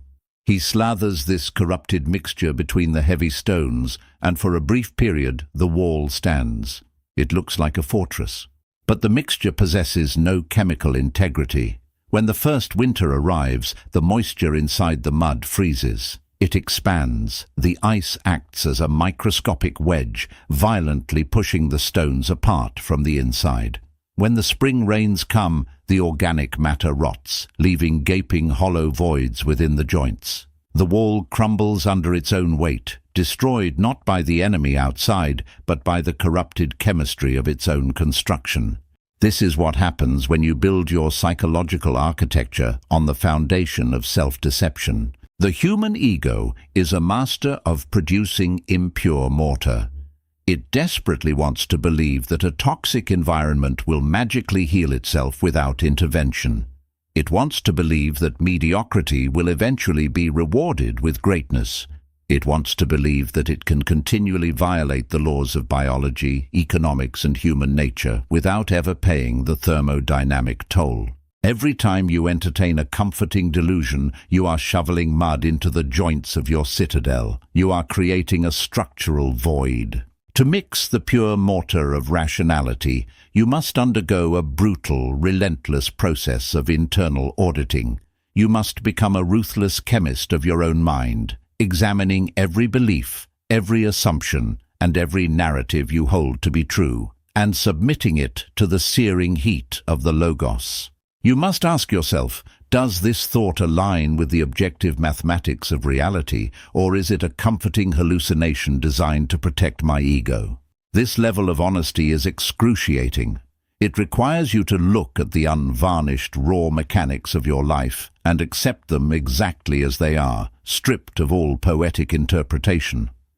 It means acknowledging that the people who have harmed you did so because their internal calculations prioritized their survival over yours, not because you are the center of a cosmic tragedy. It means accepting that your failures are the direct mathematical result of inadequate preparation, not the consequence of bad luck or unfair treatment. Truth is incredibly dense. Falsehood is hollow. When you force yourself to accept the cold, dense truth, it acts as a perfect binding agent. It leaves no room for the ice of cognitive dissonance to expand. It leaves no room for the rot of false hope. The application of this mortar is achieved through the disciplined use of logic. Logic is the trowel in the hand of the master mason. It is the tool you use to spread the truth evenly across the uneven surfaces of human experience. When a crisis strikes, the primitive brain attempts to bypass logic entirely. It floods the system with panic, urging you to react wildly, to make assumptions, and to jump to catastrophic conclusions. This is the moment the stones begin to shift. This is the moment you must grasp the trowel. You must forcefully engage the prefrontal cortex, the seat of advanced reasoning, and apply the strict rules of deduction. If A is true, then B must follow. Does the current evidence support the conclusion my fear is generating? No. Therefore, the fear is structurally unsound. You begin to dissect the overwhelming chaos of existence into manageable, logical syllogisms. You break down massive, terrifying problems into their smallest constituent parts, analyzing the physics of each component. You do not allow your mind to leap across logical gaps. If there is a missing piece of information, you do not fill the void with anxiety. You fill it with the simple, rational acknowledgement of the unknown. By demanding strict logical progression in your internal monologue, you smooth out the rough, jagged edges of your instinctive reactions. You force your thoughts to interlock perfectly. Let us examine the mechanics of how this rational binding agent cures and hardens over time. In physical masonry, mortar does not achieve its maximum strength the moment it is applied. It requires a chemical reaction called curing. It must be exposed to the air. It must dry. As the moisture leaves the mixture, the crystalline structure of the cement locks onto the microscopic pores of the stone, creating a bond that can eventually become stronger than the stone itself. The mortar of rationality cures through consistent, daily exposure to the friction of reality. You cannot simply read a text on logic, agree with its premises, and assume your citadel is secure. Rationality is not a passive state of comprehension. It is an active, continuous mechanical process. You must apply it rigorously to the smallest, most insignificant events of your day. When a minor inconvenience occurs, a delayed flight, a spilled cup of water, a misplaced document, You must immediately apply the logos. You observe the event. You recognize the chain of cause and effect that produced it. You rationally conclude that anger will not reverse the flow of time and unspill the water. You clean the spill. You adjust the schedule. You move forward. By applying the mortar to these microscopic cracks, you are training the chemical curing process of your mind. You are building the neural pathways of logic into thick, heavily insulated cables. If you ignore the small fractures, if you allow yourself the luxury of acting irrationally and throwing a tantrum over a minor delay because it doesn't matter, you are actively training your mind to accept structural voids. And when the great earthquake finally strikes, when a true life-altering catastrophe shakes the foundation of your existence, those small, ignored voids will be the exact points where the wall splits open. The sovereign mind treats a minor logical fallacy with the same ruthless intolerance as a major betrayal. To the master architect, a crack is a crack. It must be filled with truth, or it will eventually bring down the roof. As you persist in this uncompromising rational application, a profound transformation occurs within your architecture. The stones of your discipline and the mortar of your logic begin to fuse. In ancient Roman construction, the concrete they mixed possessed a unique chemical property. Over centuries of exposure to seawater, the volcanic ash within the cement actually grew stronger, forming new interlocking crystals that absorbed the kinetic energy of the ocean waves. The environment that was supposed to erode the wall actually fortified it. Your mind will achieve this exact Roman permanence. Because your rationality is perfectly aligned with the logos, with the fundamental physics of the universe, the relentless pounding of the world ceases to be a destructive force. When reality strikes your walls, it does not encounter the fragile, brittle resistance of wishful thinking. It encounters its own reflection. It encounters pure, dense logic. You stop experiencing the universe as a hostile entity trying to crush you, and you begin to experience it as a vast, mathematical mechanism of which you are a perfectly integrated, smoothly functioning gear. The cognitive dissonance completely evaporates. The agonizing gap between how you want the world to be and how the world actually operates is permanently sealed. You look at human cruelty, and you do not weep for the loss of innocence. You rationally observe the predictable outcome of unchecked biology and poor neurological conditioning. You look at the collapse of empires, and you do not panic.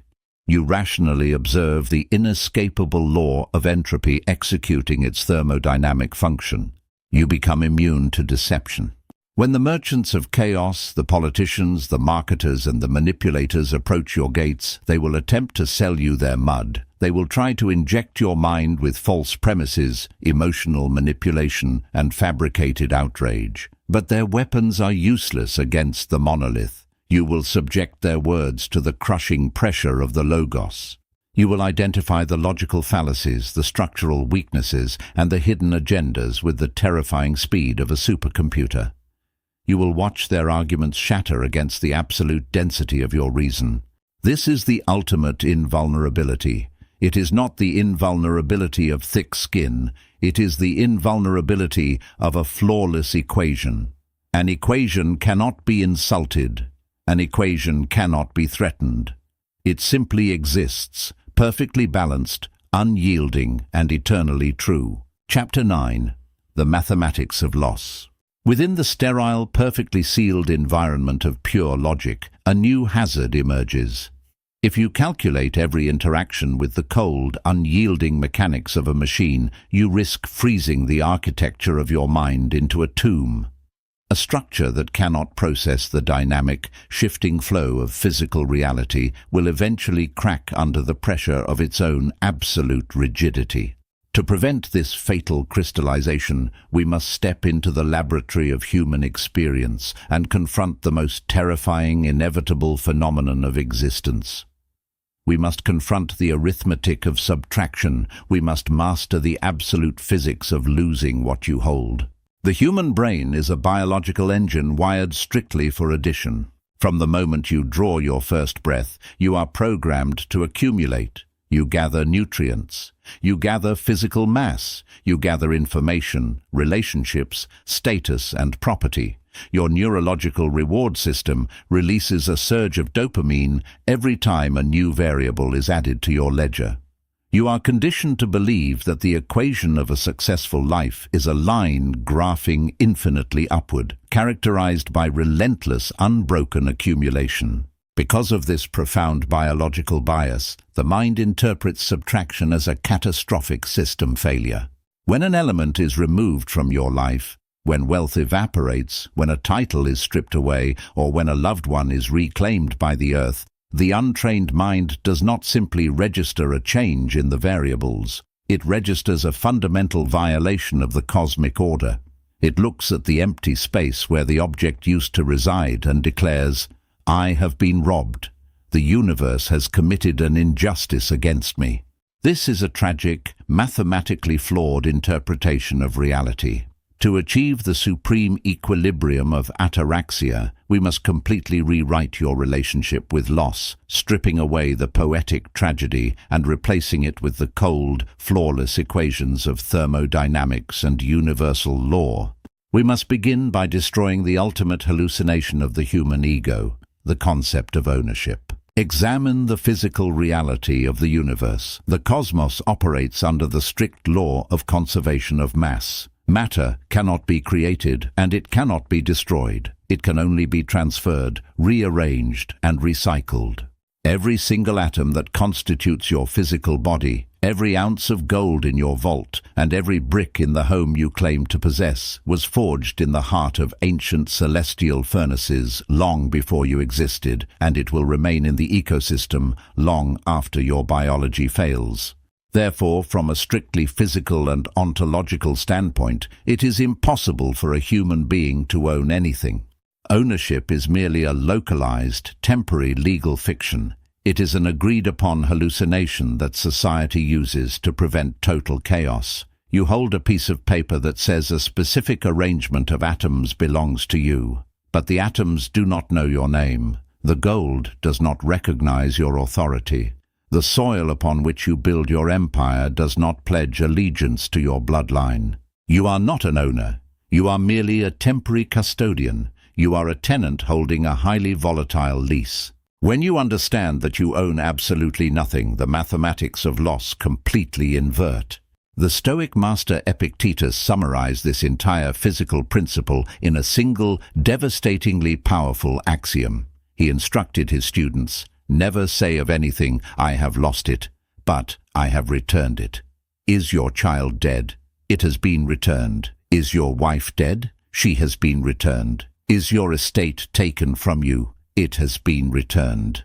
To the uninitiated, this sounds like the sociopathic rambling of a cold, unfeeling mind.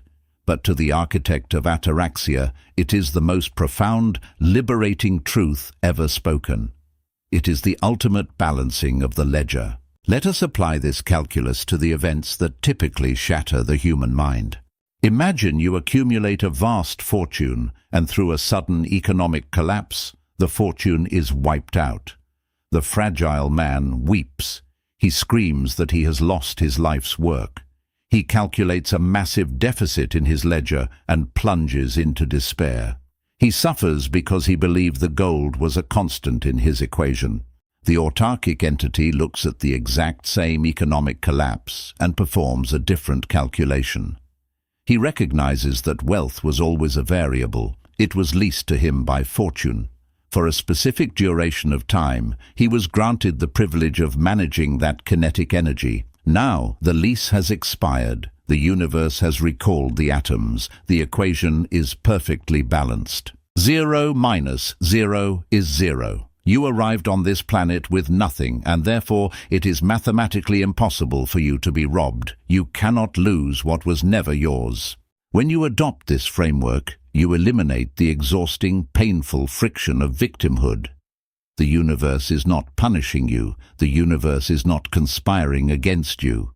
It is simply updating the ledger. It is rearranging the furniture of reality according to a physics you cannot comprehend and do not control. You hand the items back to the counter, not with the weeping of a spoiled child, but with the dignified nod of a borrower returning a book to the library. But what happens when the subtraction involves human life? This is the ultimate test of the mortar. The loss of a parent, a partner, or a child is the heaviest weight the human architecture will ever be asked to bear. The biological urge to scream, to bargain with the void, and to demand the return of the stolen life is overwhelming. Grief, in its rawest, most destructive form, is a mathematical error. It is the agonizing friction that occurs when the reality of the universe clashes with the demand of your ego. You suffer because you are attempting to hold on to a phantom variable. The person has been removed from the physical plane, but you refuse to erase them from your internal calculations. You continue to live as if they should be there, creating a massive, agonizing deficit between what is and what you demand should be.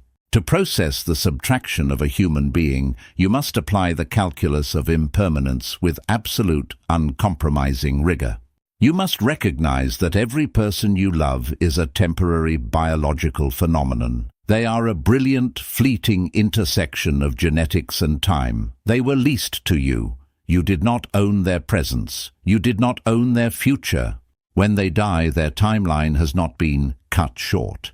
That is an arrogant assumption that you knew exactly how long their timeline was supposed to be.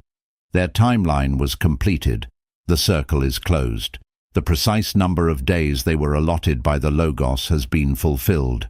The sovereign response to death is not coldness. It is profound, overwhelming gratitude for the duration of the lease. If a friend lends you a priceless work of art to hang in your hall for 10 years and then comes to collect it, you do not curse the friend for taking it back. You thank them for the decade of beauty. When the universe recalls a life, you must execute the exact same protocol.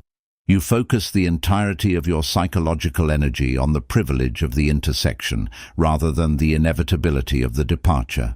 You say, I was granted the honor of walking beside this phenomenon for a specific coordinate of time. The lease has concluded. I return them to the source. By accepting the subtraction as a flawless, necessary function of universal mechanics, the agonizing friction of grief evaporates. The sadness remains, a quiet, dignified resonance acknowledging the change in your environment. But the suffering, the trauma, and the desperate bargaining cease entirely. The ledger is clean. As you master this arithmetic, you will begin to observe a strange and powerful phenomenon regarding the conservation of your own sovereign energy. When you desperately cling to the things you possess, you are actively bleeding thermodynamic energy. You must expend massive amounts of focus, anxiety, and defensive posturing to protect your property, your status, and your relationships from the inevitable decay of time. You are spreading your garrison dangerously thin across a vast territory of temporary assets. But when a subtraction occurs, and when you accept that subtraction immediately without resistance, all the energy you were spending to protect that asset is instantly returned to your central command. Loss actually increases your internal density. When your wealth is stripped away, the anxiety of protecting it vanishes. When your public status is ruined, the exhausting labor of maintaining your reputation ceases. You are left lighter, faster, and infinitely more concentrated. You realize that the things you thought were reinforcing your walls were actually heavy chains anchored to your ankles. The man who has nothing to lose is the most dangerous variable in any equation. He cannot be threatened, he cannot be bribed, he cannot be manipulated by the promise of future addition, nor can he be terrified by the threat of future subtraction. He operates at a state of absolute zero friction. This brings us to the master equation of the autarkic mind. To achieve continuous, unbreakable ataraxia, you must live in a state of continuous, real-time settlement with fate. You cannot wait for the end of the year or the end of a crisis to balance your books. You must balance the ledger every single night before you close your eyes. The Stoic philosopher Seneca prescribed an exercise of profound psychological power. He instructed that at the end of each day, as darkness falls, you must mentally return everything you possess to the universe. You lie in the dark. You look at your wealth, and you mentally sign it back over to the void. You look at your reputation, and you willingly dissolve it. You look at the people you love, and you release your claim on their tomorrow. You even look at your own biological body, you acknowledge its fragility, and you hand the lease back to the cosmos. You reduce your entire existence to the mathematical value of zero. You arrive at the end of the day owing nothing, holding nothing, and needing nothing. You accept that if you do not wake up the next morning, the equation is perfectly balanced. And then the miracle occurs. When you wake up the next morning, and you find that the universe has decided to extend your lease for another 24 hours, when you see that the gold is still there, the body is still functioning, and the people you love are still breathing, you do not view these things as entitlements. You view them as an unearned, astonishing surplus. Every single day becomes a pure mathematical profit. Because you mentally lost everything the night before, the mere fact of your existence in the morning becomes a source of profound, unshakable joy. You walk through the world with the lightness of a ghost who has been granted a temporary physical form. You enjoy the food, the labor, the sunlight, and the human interaction with blinding intensity, precisely because you have completely detached your survival from their permanence. You are no longer a hostage to the arithmetic of fate. You have mastered the mathematics of loss by proactively executing the subtraction yourself. You have emptied the vessel so completely that it can never be drained against your will. You stand in the center of your architecture. The ledger is perfectly balanced. The debts are cleared. The assets are recognized as illusions. The mortar of your rationality has cured around this ultimate truth, creating a monolith that cannot be cracked by any deprivation, because there is nothing left inside it to be stolen. Now, having stripped away all external dependencies, having mastered the mechanics of disturbance, the geometry of desire, and the calculus of loss, you are ready to enter the most secure, impenetrable chamber of your entire psychological fortress. You are ready to close the final door behind you and discover what remains when the entire world is locked outside. Chapter 10. The Vault of Isolation. There is a depth to this architecture that we have not yet explored. Beneath the paved courtyards, beneath the thick parapets, and far below the heavy foundations that hold your structure against the wind, there lies a subterranean territory. It is a region carved directly into the unforgiving bedrock of your own consciousness. To reach it, you must descend a long, spiraling staircase of raw stone, moving away from the light of the surface, away from the weather, and away from the peripheral vision of the world. At the bottom of this descent lies a chamber of absolute terrifying density. This is the Vault of Isolation. It is the most restricted environment within the human mind. The door to this chamber is forged from a heavy, light-absorbing metal, designed with a singular, uncompromising purpose. It is completely soundproof. It does not exist to protect you from the physical assaults of the enemy. It exists to protect you from the most insidious, pervasive, and deeply ingrained addiction of the human species. It exists to protect you from the echo. To understand the necessity of this subterranean vault, you must analyze the tragic biological wiring of the herd. The modern human being is an organism completely dependent on echolocation. Like a bat flying blindly through a dark cave, the uncalibrated individual emits a constant, frantic stream of noise, opinions, performances, digital signals, and desperate pleas for attention. They send these signals out into the void, waiting for them to bounce off another human being and return to them in the form of validation, praise, or even hatred. It does not matter if the returning echo is positive or negative. The only thing that matters is that the echo returns. If the uncalibrated mind speaks and no one answers, if it performs and no one applauds, if it suffers and no one pities it, a profound psychological terror sets in. Without the reflection of the crowd, the fragile ego begins to disintegrate. It suspects that it does not actually exist. The herd requires the constant, exhausting friction of other people to confirm their own physical coordinates in reality. They are mirrors facing other mirrors, reflecting an endless corridor of empty, borrowed light. You must break the mirror. You must shatter the mechanism of the echo. When you grasp the cold iron handle of the vault and pull the heavy door shut behind you, the atmospheric shift is instantaneous and violent. The click of the lock seals the chamber. The mechanism engages. Suddenly, you are plunged into an environment of absolute sensory deprivation. There is no light. There is no sound. There is no audience. There is no one to impress, no one to outsmart, no one to intimidate, and no one to comfort you. You are entirely, devastatingly alone. For the uninitiated, the first hours inside this absolute darkness are agonizing. It is a period of brutal neurological withdrawal. Your brain, addicted to a lifetime of overstimulation and constant feedback, will rebel against the silence. It will manufacture phantom noises. You will hear the rushing of your own blood, the heavy, rhythmic thud of your heart, and the frantic, chaotic screaming of your own subconscious desperately searching for an external target to lock onto. The ego will thrash against the heavy walls. It will demand that you open the door. It will whisper that this isolation is a punishment, that you are missing out on the vital current of existence, that you are burying yourself alive. You must remain seated in the dark. You must not touch the handle. Observe the death throes of the performative self. For your entire life, your personality has been a highly calculated performance, tailored to the specific audience standing in front of you. You wore one mask for your superiors, another for your subordinates, and a different one entirely for your family.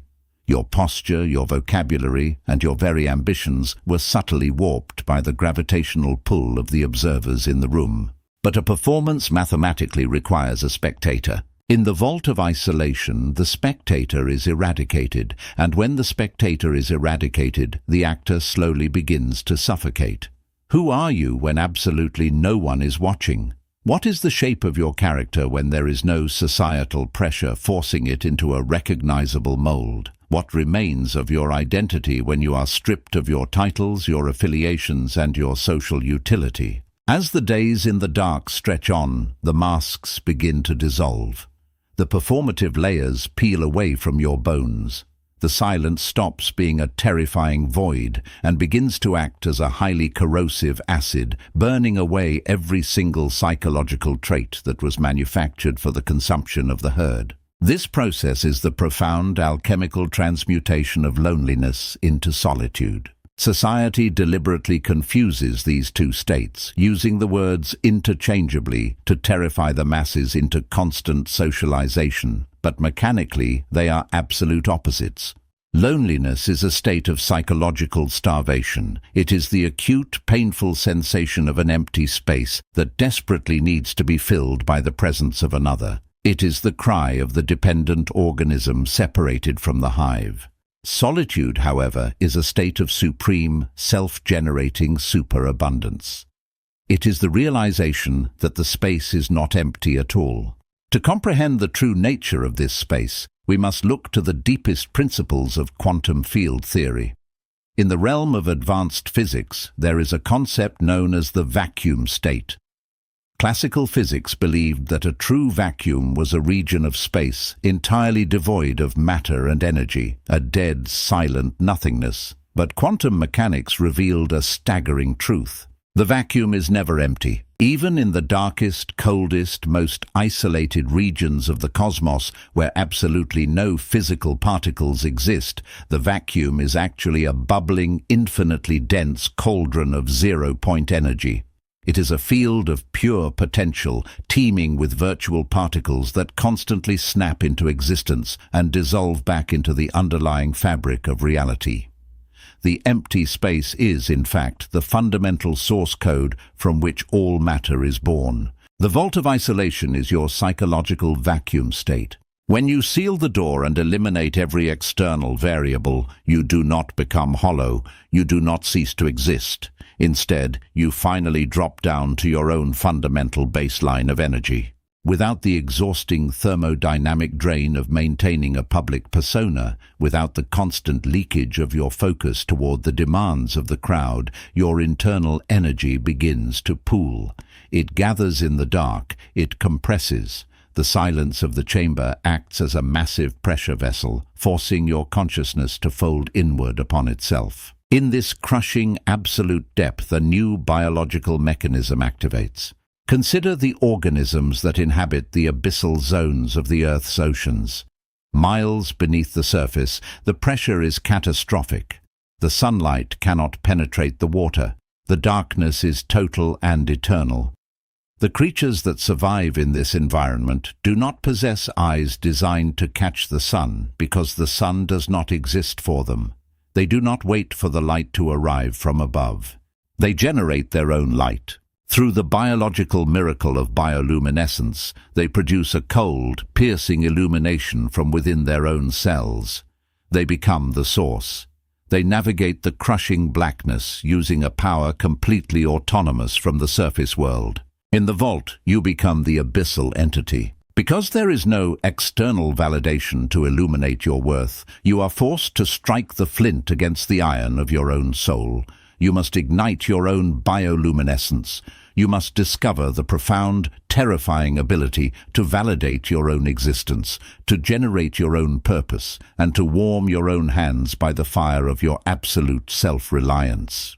This self-generated illumination is the purest light in the universe. It cannot be extinguished by the wind because it burns in a sealed chamber. It cannot be stolen by a thief because it is integrated into your cellular structure. As you sit in this self-illuminated dark, a profound architectural hardening occurs. The human mind, when constantly exposed to the shifting opinions of society, remains soft, malleable, and desperately compliant. It bends to the prevailing wind. It changes its shape to avoid friction. But in the total sensory deprivation of the vault, the ambient temperature of the mind drops to absolute zero. At this temperature, the core of your identity crystallizes. The fluid, compromising aspects of your character freeze into solid diamond. You establish an uncompromising standard of internal morality. You forge a code of conduct that requires no external enforcement. You decide exactly what you will tolerate, exactly what you will destroy, and exactly what you will revere, guided entirely by the cold, flawless compass of your own isolated intellect. You realize the ultimate majestic truth of the autarkic mind. You are enough. You have always been enough. The entire apparatus of society, the media, the markets, the social hierarchies, was an elaborate illusion designed to convince you that you were a broken fragment, desperately in need of assembly by the hands of strangers. But in the deep stone of the chamber, you feel the unbroken, seamless continuity of your own mass. You are a complete integer. You are a monolith existing perfectly within its own dimensions. The time spent in this chamber is not a punishment. It is an incubation. It is the necessary gestation period for greatness. Look at the historical timeline of any truly formidable entity, the prophets, the conquerors, the master philosophers. Before they altered the trajectory of the surface world, they all disappeared. They walked into the desert. They climbed the freezing mountain. They sealed themselves in the dark. They retreated into the vault to let the weak, localized versions of themselves die, so that the dense, universal architecture could take form. You must view the vault not as a place you escape to, but as the forge where you sharpen the blade. When you have remained in the darkness long enough, when the ringing in your ears has completely stopped, when the phantom voices of the crowd have faded into oblivion, and when you can sit in the absolute blackness and feel nothing but the slow, powerful, rhythmic pulse of your own sovereign heart, the incubation is complete. The crystallization has finalized. The vacuum state has saturated your cells with zero-point energy. You have mastered the pressure of the deep. You stand up. You walk toward the heavy iron door.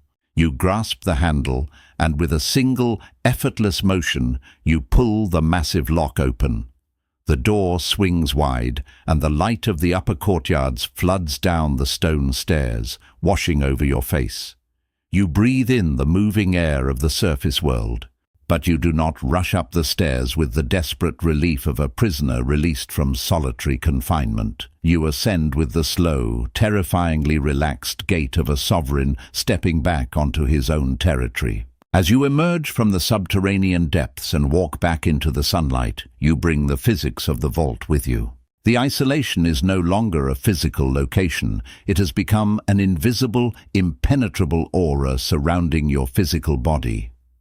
You walk through the crowded markets, you sit in the noisy boardrooms, and you navigate the frantic, chaotic intersections of human civilization, but you are never truly touched by them. The herd will look at you, and they will sense an anomaly. They will sense the crushing depth of your baseline. When they try to blast you with their sonar, when they try to bounce their neurosis off your surface to see if you will echo their panic, the signal will simply be absorbed into the dark, soundproof metal of your aura. You will not reflect their madness. You will not vibrate at their frantic frequency.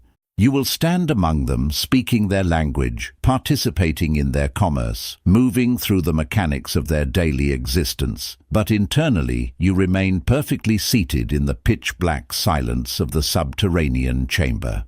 You are in the world, but you are irrevocably, permanently separated from its gravity. You have conquered the terror of the self. You have mastered the absolute zero of isolation. Now, possessing this self-generating illumination, we must examine the kinetic application of this energy. We must explore the physical movement of the monolith. We must define the relentless, cold trajectory of a mind that has been forged in the dark and unleashed upon the earth. Chapter 11. The Vanguard of Discipline. You have emerged from the subterranean depths. You have saturated your cellular structure with the zero-point energy of the vacuum. You possess absolute, terrifying stillness. The architecture of your mind is fully sealed, immune to the mechanics of disturbance, perfectly calibrated in its geometry, and completely liberated from the agonizing mathematics of loss. You are a reservoir of massive, compressed potential energy. But the universe is not a static diorama. It is a system of continuous, violent motion. The cosmos is an ever-expanding theater of kinetic force, where galaxies collide, stars consume themselves in atomic fire, and matter is endlessly churned in the great forge of existence.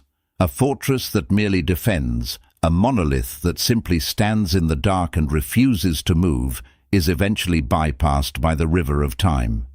It becomes a relic. It becomes a monument to a battle that has already moved on to a different frontier. Potential energy is useless until it is unleashed. The water held behind the massive concrete walls of a dam possesses staggering weight, but it generates no electricity, no light, and no power until the heavy steel spillways are opened and the water is forced through the turbines. You must open the spillways. You must translate the heavy, absolute density of your isolation into forward, unstoppable velocity. You must forge the vanguard of discipline. In the ancient, brutal science of warfare, the vanguard is the foremost part of an advancing army. It is the tip of the spear. The vanguard does not sit safely behind the fortified walls of the capital. It marches out into the hostile, unmapped wilderness. It is the first to encounter the friction of the enemy, the first to break the opposing line, and the first to absorb the shock of impact. The vanguard dictates the pace of the conquest. If the vanguard stops, the entire army stagnates. Your physical actions, your daily labor, your pursuit of extreme competence, your execution of duty constitute the vanguard of your consciousness. To unleash this force with the devastating precision required of a sovereign entity, we must permanently annihilate the most paralyzing, insidious myth of the modern era. We must destroy the hallucination of motivation. The uncalibrated masses are entirely enslaved by the concept of motivation. They believe that in order to undertake a difficult task, to build a business, to forge their physical bodies, or to master a complex skill, they must first feel an emotional surge of inspiration. They wait for a neurochemical spark.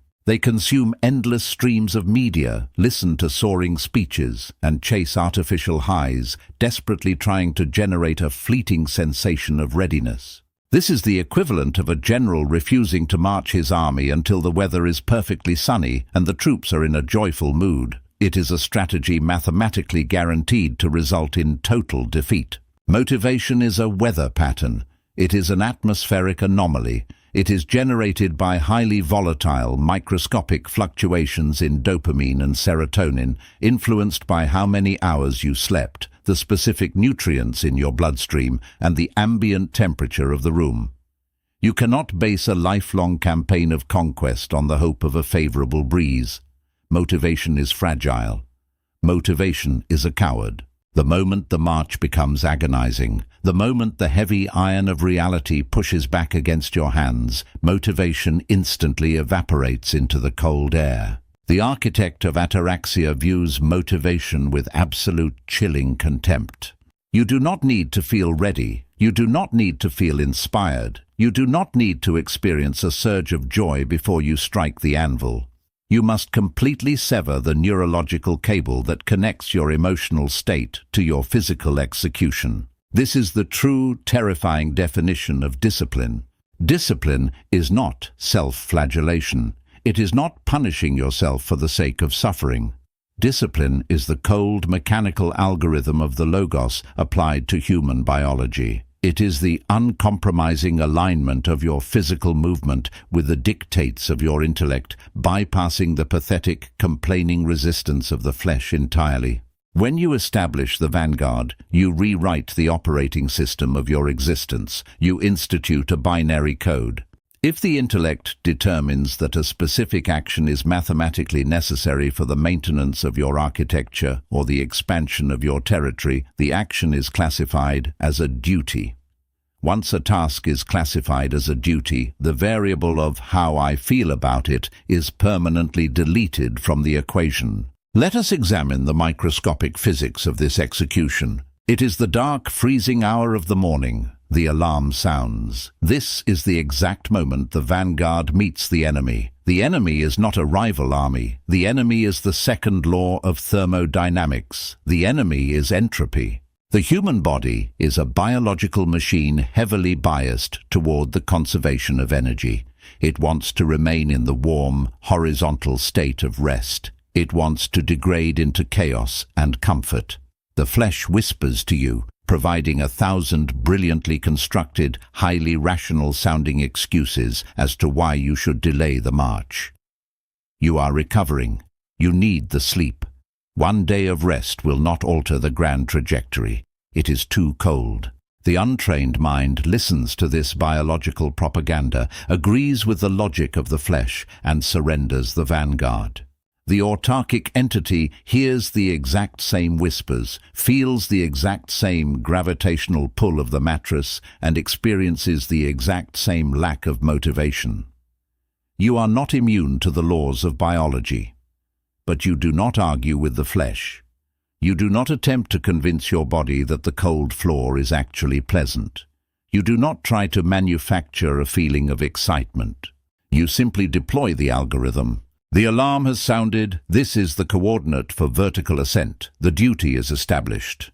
You throw the heavy blankets aside with the sudden, violent kinetic force of a triggered trap. You stand up. The biological resistance is ignored, overridden by the absolute supremacy of the command center.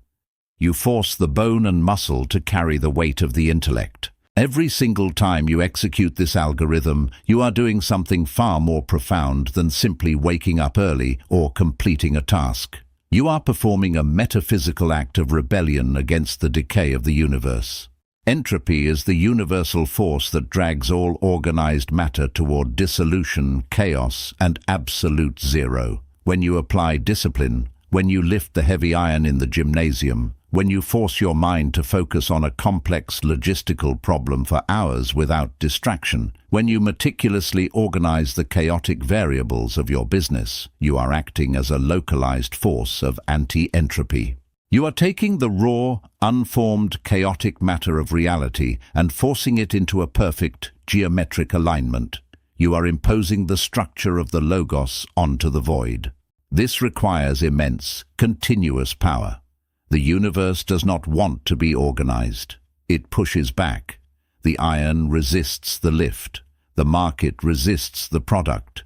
The uncalibrated humans you must interact with resist your clarity. This resistance is the friction of the world. The herd interprets this friction as a sign that they should stop. They believe that if an endeavor is painful, exhausting, or met with profound resistance, it means they are on the wrong path. They are looking for the path of least resistance, forgetting that the path of least resistance is invariably a downward slope leading directly into the abyss of mediocrity. The vanguard seeks the friction. In aerospace engineering, a vessel attempting to leave the atmosphere must achieve escape velocity. As it accelerates, the friction of the air against the hull generates catastrophic heat. The weak engines throttle back to avoid the fire, and they inevitably fall back to Earth, crushed by gravity. The apex engine throttles up. It understands that the fire is not a sign of failure. The fire is the exact mathematical proof that it is breaking the gravitational hold of the planet. When your discipline meets the heavy, grinding resistance of the world, you must throttle up. You must learn to extract a cold, predatory satisfaction from the sheer difficulty of the march.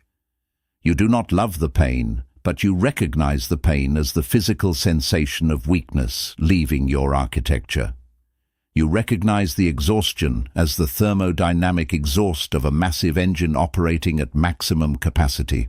To sustain this level of relentless kinetic output without burning out the central command, you must master the automation of the will. The human will is a finite resource. If you have to consciously debate with yourself every single day about whether or not you are going to execute your duties, you will eventually deplete your battery. Decision fatigue will cripple the vanguard. The master architect does not make daily decisions. The master architect makes a single historical decree and then spends the rest of their life mechanically executing that decree. You do not decide to train your body today. You decided to be a physically formidable entity 5 years ago. Today's training is merely the inescapable echo of that historical choice. You do not decide to do the deep, agonizing work of building your empire this morning. The blueprint was finalized in the vault of isolation. Today, you are simply the mason laying the brick exactly where the blueprint dictates. By removing the element of choice from your daily routine, you eliminate the hesitation. There is no debate. There is no internal negotiation. There is only the ruthless, rhythmic, inevitable cadence of the marching boots. Left, right, strike the anvil, lift the stone, write the code, analyze the data. Left, right. As you lock into this algorithmic execution, you will encounter the final psychological hurdle of the active world, the obsession with the outcome. Society operates on a transactional logic. They perform a labor and they immediately demand a reward. They strike the anvil and they look around to see who is applauding the sparks. If the reward is delayed, if the applause is silent, or if the external world unfairly rejects the quality of their work, they collapse into bitterness. They abandon the vanguard because the transaction was not honored. To make your discipline truly unstoppable, you must apply the Stoic principle of the archer. Imagine a master archer standing on the battlefield. He draws the heavy yew bow. He accounts for the distance, the curvature of the earth, the tension of the string, and the weight of the arrow. He aligns his breathing. His technique is mathematically flawless.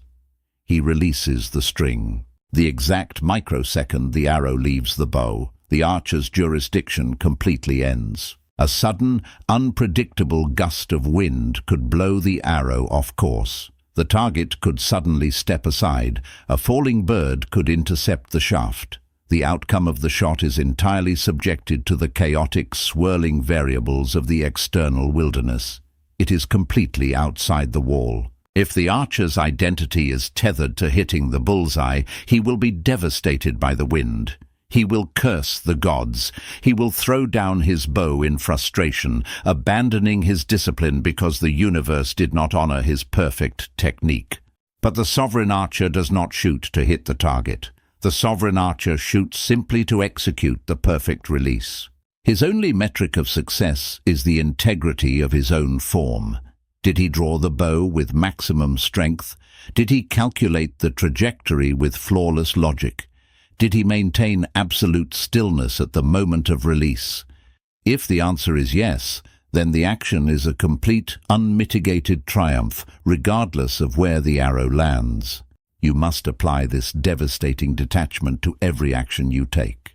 You launch your business into the market. You execute the strategy with terrifying precision. You work the agonizing hours. You outmaneuver the competition, and you produce a masterpiece of commerce. That is the drawing of the bow. But whether the market crowns you with gold or rejects you entirely is the wind. It is none of your concern. You speak your truth in a room full of hostile, uncalibrated minds. You articulate your position with the cold, dense logic of the Logos.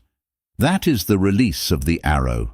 Whether they understand you, whether they praise your intellect, or whether they slander your name in ignorance, is the movement of the target. It is completely irrelevant to the physics of your existence. When you detach the execution of your duty from the desire for the reward, you achieve the ultimate kinetic freedom. You become a machine that operates without needing fuel from the outside world. The herd cannot stop you because they cannot withhold anything that you actually want. They cannot demotivate you by denying you the gold, the praise, or the status, because you were never marching for those trivial trinkets in the first place. You are marching simply because marching is the physical manifestation of your internal sovereignty. You are a star burning in the dark. The star does not check to see if the planets are grateful for the heat. The star does not care if its light takes 1,000,000 years to reach an observer, or if it shines into an empty, dead quadrant of space. The star burns because it possesses massive internal gravity and atomic fuel. It burns because it is the inescapable physics of its own nature. Your discipline is the radiation of your internal density. You strike the anvil because you are the hammer. You impose order because you are the architect. You advance into the friction of the world because you are the vanguard. As you unleash this relentless, cold, kinetic force upon the earth, you will carve a path of undeniable capability through the noise. The obstacles that shatter the fragile minds of the masses will be reduced to dust under the heavy, rhythmic impact of your automated will. The long sieges that starve the weak will simply become the steady, monotonous drumming to which you march. You do not ask for a lighter burden. You do not ask for a shorter road. You do not ask the wind to stop blowing. You simply adjust your grip on the heavy iron, lock your eyes on the horizon, and take the next step. And then the next. And then the next. This is the physics of the unstoppable mass. This is the vanguard of discipline. It is the realization that the ultimate victory is not found in conquering the external world, but in the flawless, uncompromising execution of your own movement through it. You have mapped the deep space of your isolation. You have drawn the boundaries of your control. You have mixed the heavy mortar of your logic, and you have set the monolithic stones in place. You have activated the machinery of your own forward momentum, learning to walk through the fire of reality without absorbing a single degree of its heat. The components are all fully operational. The architecture is nearly finished. But there is one final, sweeping perspective required to seal the entire structure into permanence. We must pull the camera back. We must leave the vanguard, ascend above the clouds, and look down at the ultimate completed form of your psychological empire. We must step into the central command of the final unbreakable fortress. Chapter 12. The Autarkic Citadel. The scaffolding has been dismantled. The heavy machinery of your internal reconstruction has finally ceased its deafening roar. The dust of 1,000 demolished illusions has settled, blown away by the cold, clear wind of your own unyielding rationality. You step back and look at the geometry of your consciousness. There are no fragile glass houses left. There are no sprawling, undefended territories bleeding your energy into the swamp of public opinion. There is only the absolute, undeniable mass of the completed structure. The walls are impossibly thick, forged from the heavy stone of accepted reality. The gates are banded with the iron of your suspended judgments. The foundation is rooted so deeply into the bedrock of the present moment that no tectonic shift in the external world can disturb its alignment. You have built the autarkic citadel. To inhabit this structure is to experience a fundamental alteration in the physics of your existence.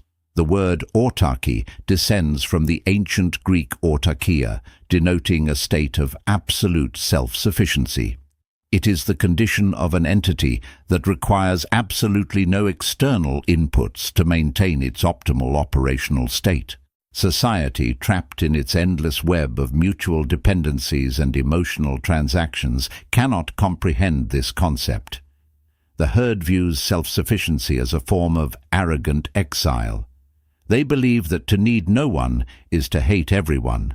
They cannot grasp the magnificent, terrifying freedom of a closed thermodynamic system. The autarkic citadel is not a prison. It is not a place where you hide from the world out of fear or bitterness. It is the exact opposite. It is the ultimate command center from which you engage the world with absolute, lethal fearlessness, precisely because the world holds absolutely nothing that you require for your survival. When you sit on the throne of this citadel, a concept the Stoics referred to as the hegemonikon, the ruling faculty of the mind, you assume the posture of a sovereign emperor who has finally realized that his empire is not made of dirt, but of pure, indestructible awareness. Let us examine the mechanics of how the hegemonikon operates within the completed fortress. In the uncalibrated mind, the ruling faculty is a chaotic, panicked bureaucracy. It is a fragile government constantly overthrown by the coup d'état of sudden emotions, panicked by every rumor shouted from the city streets, and paralyzed by the conflicting demands of the ego and the flesh. The uncalibrated ruler does not sit on a throne. He cowers behind a desk, buried under the paperwork of his own anxieties, desperately trying to negotiate with the hostile forces of reality. The sovereign operator inside the citadel does not negotiate. You sit in the center of the vast, perfectly silent courtyard. Information arrives from the outside world. The senses deliver their reports. The scouts bring news of economic fluctuations, the shifting loyalties of the herd, the decay of biological systems, and the endless, noisy theater of human drama. But the reports are no longer perceived as threats. They are merely data. Because the architecture is flawless, the data cannot bypass the heavy iron doors of your perception without your explicit, conscious authorization. You examine the reports with the cold, detached precision of a quantum physicist analyzing the trajectory of a subatomic particle. You look at a piece of bad news, and you do not experience a spike in cortisol. You do not feel the agonizing twist of panic in the gut. You simply observe the mathematics of the event. You ask the only question that matters to the hegemonikon. Does this data require a kinetic response from the citadel, or is it merely the irrelevant noise of the weather? If a response is required, you issue the command with chilling efficiency, deploying your capabilities without a single drop of emotional friction. If no response is required, you drop the report into the fire and return your gaze to the profound silence of your own center. This operational state creates a phenomenon that is physically impossible in the chaotic world of the uninitiated. It creates the phenomenon of the frictionless glide. In the advanced study of thermodynamics, when certain materials are subjected to temperatures approaching absolute zero, they undergo a miraculous phase transition. They become superconductors. In a normal wire, electrical current encounters resistance, generating heat and losing massive amounts of energy simply by trying to move forward. But in a superconductor, the resistance drops precisely to zero. The current moves through the material eternally, losing absolutely no energy, generating zero heat and gliding with perfect mathematical grace. The autarkic citadel is the psychological superconductor.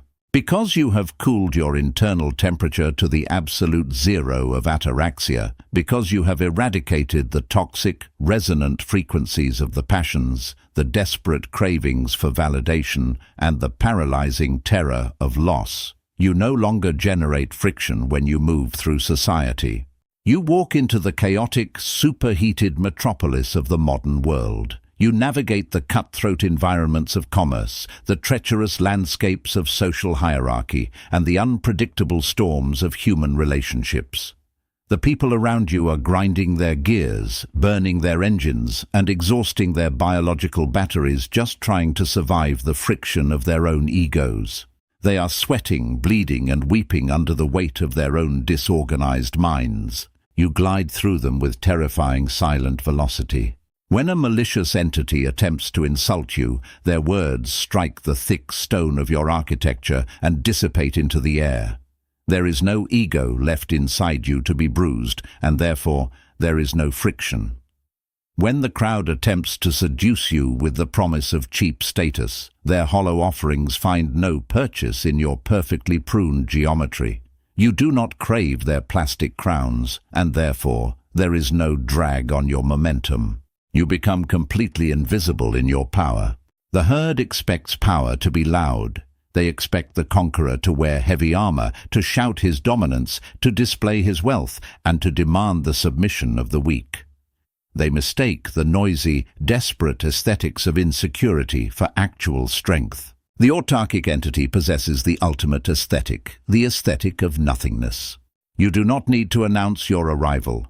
You do not need to convince anyone of your formidable nature. You sit in the boardroom, you stand in the crowd, and you exist in the relationship with a relaxation so profound it borders on the lethal. Your breathing is slow, your heart rate is a metronome of pure stone, you are a massive, hyperdense object moving through a field of fragile glass, and your only concern is the flawless execution of your own trajectory.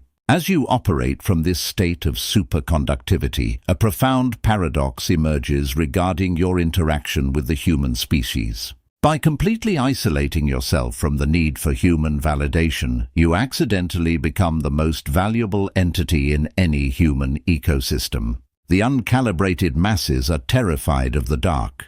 They are lost in a stormy, churning ocean of shifting morals, fabricated outrage, and existential dread. They are drowning, frantically grabbing onto one another, pulling each other beneath the waves in a desperate attempt to find something solid to stand on. When you establish the citadel, you become an island of rock in the middle of that boiling sea. You do not throw them a rope. You do not dive into the water to save them, because you know that entering their panic will only compromise your own architecture. But simply by existing, simply by standing immovable in the crashing waves, entirely unaffected by the tide, entirely indifferent to the storm, you provide them with the ultimate navigational tool. You become a landmark. The drowning people look through the rain and the fog, and they see the monolithic silhouette of your ataraxia. They see a biological organism that is not panicking. They see a human being who has cracked the code of the universe, who is looking at the exact same terrifying reality they are looking at, but who is responding with absolute, unbreakable serenity. Your mere presence forces them to question the necessity of their own suffering. They will be drawn to the massive gravitational pull of your silence. They will approach the gates of your citadel, seeking the shade of your walls. They will bring their chaos, their grief, and their fractured narratives, hoping that you will process their pain for them. Here, the hegemonicon must exercise its most supreme discipline. You must practice the ultimate empathy of the unbreakable. You look at their suffering with a cold, clear, piercing compassion. You understand their agony perfectly, because you remember what it was like to live in the open field before you built the walls. You know the exact mechanics of their delusion, but you do not let them inside. If you lower the drawbridge and allow the panicked mob into the courtyard, they will not learn how to build their own citadel. They will simply turn your pristine sanctuary into a refugee camp. They will drag the mud of their unexamined lives across your perfectly paved stones. They will consume your reserves, exhaust your garrison, and eventually burn your fortress to the ground in their frantic, uncalibrated clumsiness. True autarkic compassion is the absolute refusal to become a sanctuary for the weak. You stand on the parapets, you look down at the people gathering at the gate. You speak to them in a voice that carries the heavy, resonant acoustics of pure logic. You give them the blueprints. You explain the mechanics of the stone. You point them toward the quarry of their own consciousness. You say to them, the safety you seek is not inside my walls. It is inside the walls you have refused to build for yourself. Here is the chisel. Here is the heavy iron. Go and dig into the bedrock of your own mind. I will not carry you, because carrying you is a crime against your own potential. Some will curse you. They will call your strength cruelty, because the weak always interpret the refusal to enable their weakness as an act of violence. They will hurl their frustration against your gates and walk away into the storm, searching for an easier savior. But a few will listen, a few will pick up the chisel, and they will begin to dig. This is the only form of legacy the sovereign mind cares to leave. You do not seek to be remembered as a kind friend, a generous benefactor, or a beloved leader. Those are the hollow trophies of the ego. You seek only to be remembered as a phenomenon of nature, a demonstration of the absolute maximum structural integrity possible within the human form. As the years advance, the autarkic citadel will face the final, ultimate tests of the cosmos. The siege engines of reality will not stop. In fact, as you age, the bombardment will become more relentless. The physical body, that temporary lease of flesh, will begin its inevitable programmed decay. The biological systems will falter. The energy reserves of the shell will diminish. The people you knew in your youth will be systematically reclaimed by the earth. The world you understood will mutate into an unfamiliar, strange new era. The universe will hurl everything it has against the stone. It will send the hurricane of disease. It will send the slow, grinding glacier of time. It will send the absolute, terrifying certainty of your own approaching mortality. The uncalibrated mind shatters completely under this final barrage. The fragile ego weeps for its lost youth, rages against the dying of the light, and spends its final days trembling in the ruins of its own illusions, terrified of the dark. You will face the final bombardment from the center of the courtyard. You will feel the massive impacts against the outer walls. You will feel the ground shake as the physical world executes its inescapable laws of thermodynamics and entropy. You will observe the decay of the biological avatar with the calm, clinical interest of an architect watching a leased scaffold being dismantled. But the hegemonicon does not flinch. The command center remains perfectly, flawlessly intact. Because you built the walls out of truth, they do not crack under pressure. Because you mixed the mortar with pure, unyielding rationality, the structure does not rely on hope to remain standing. Because you emptied the vault of all dependencies, there is absolutely nothing left inside the citadel that death can steal. You have achieved the ultimate mathematical impossibility. You have engineered a localized pocket of the universe that is completely immune to the universe itself. You sit on the throne of your awareness. The noise of the collapsing world is muffled, distant, and completely irrelevant. The courtyard is swept clean. The geometry is perfect. The void is mastered. You close your eyes, and for the first time in the history of your biological existence, there is no past to regret. There is no future to fear. There is no crowd to impress. There is no desire pulling at your sleeves. There is only the monolithic, terrifying, beautiful weight of your own absolute sovereignty. There is only the unbreakable stone. There is only the silence. And in that silence, the autarkic citadel stands eternal. Conclusion: the unshakable monolith. The heavy labor of construction is finally over.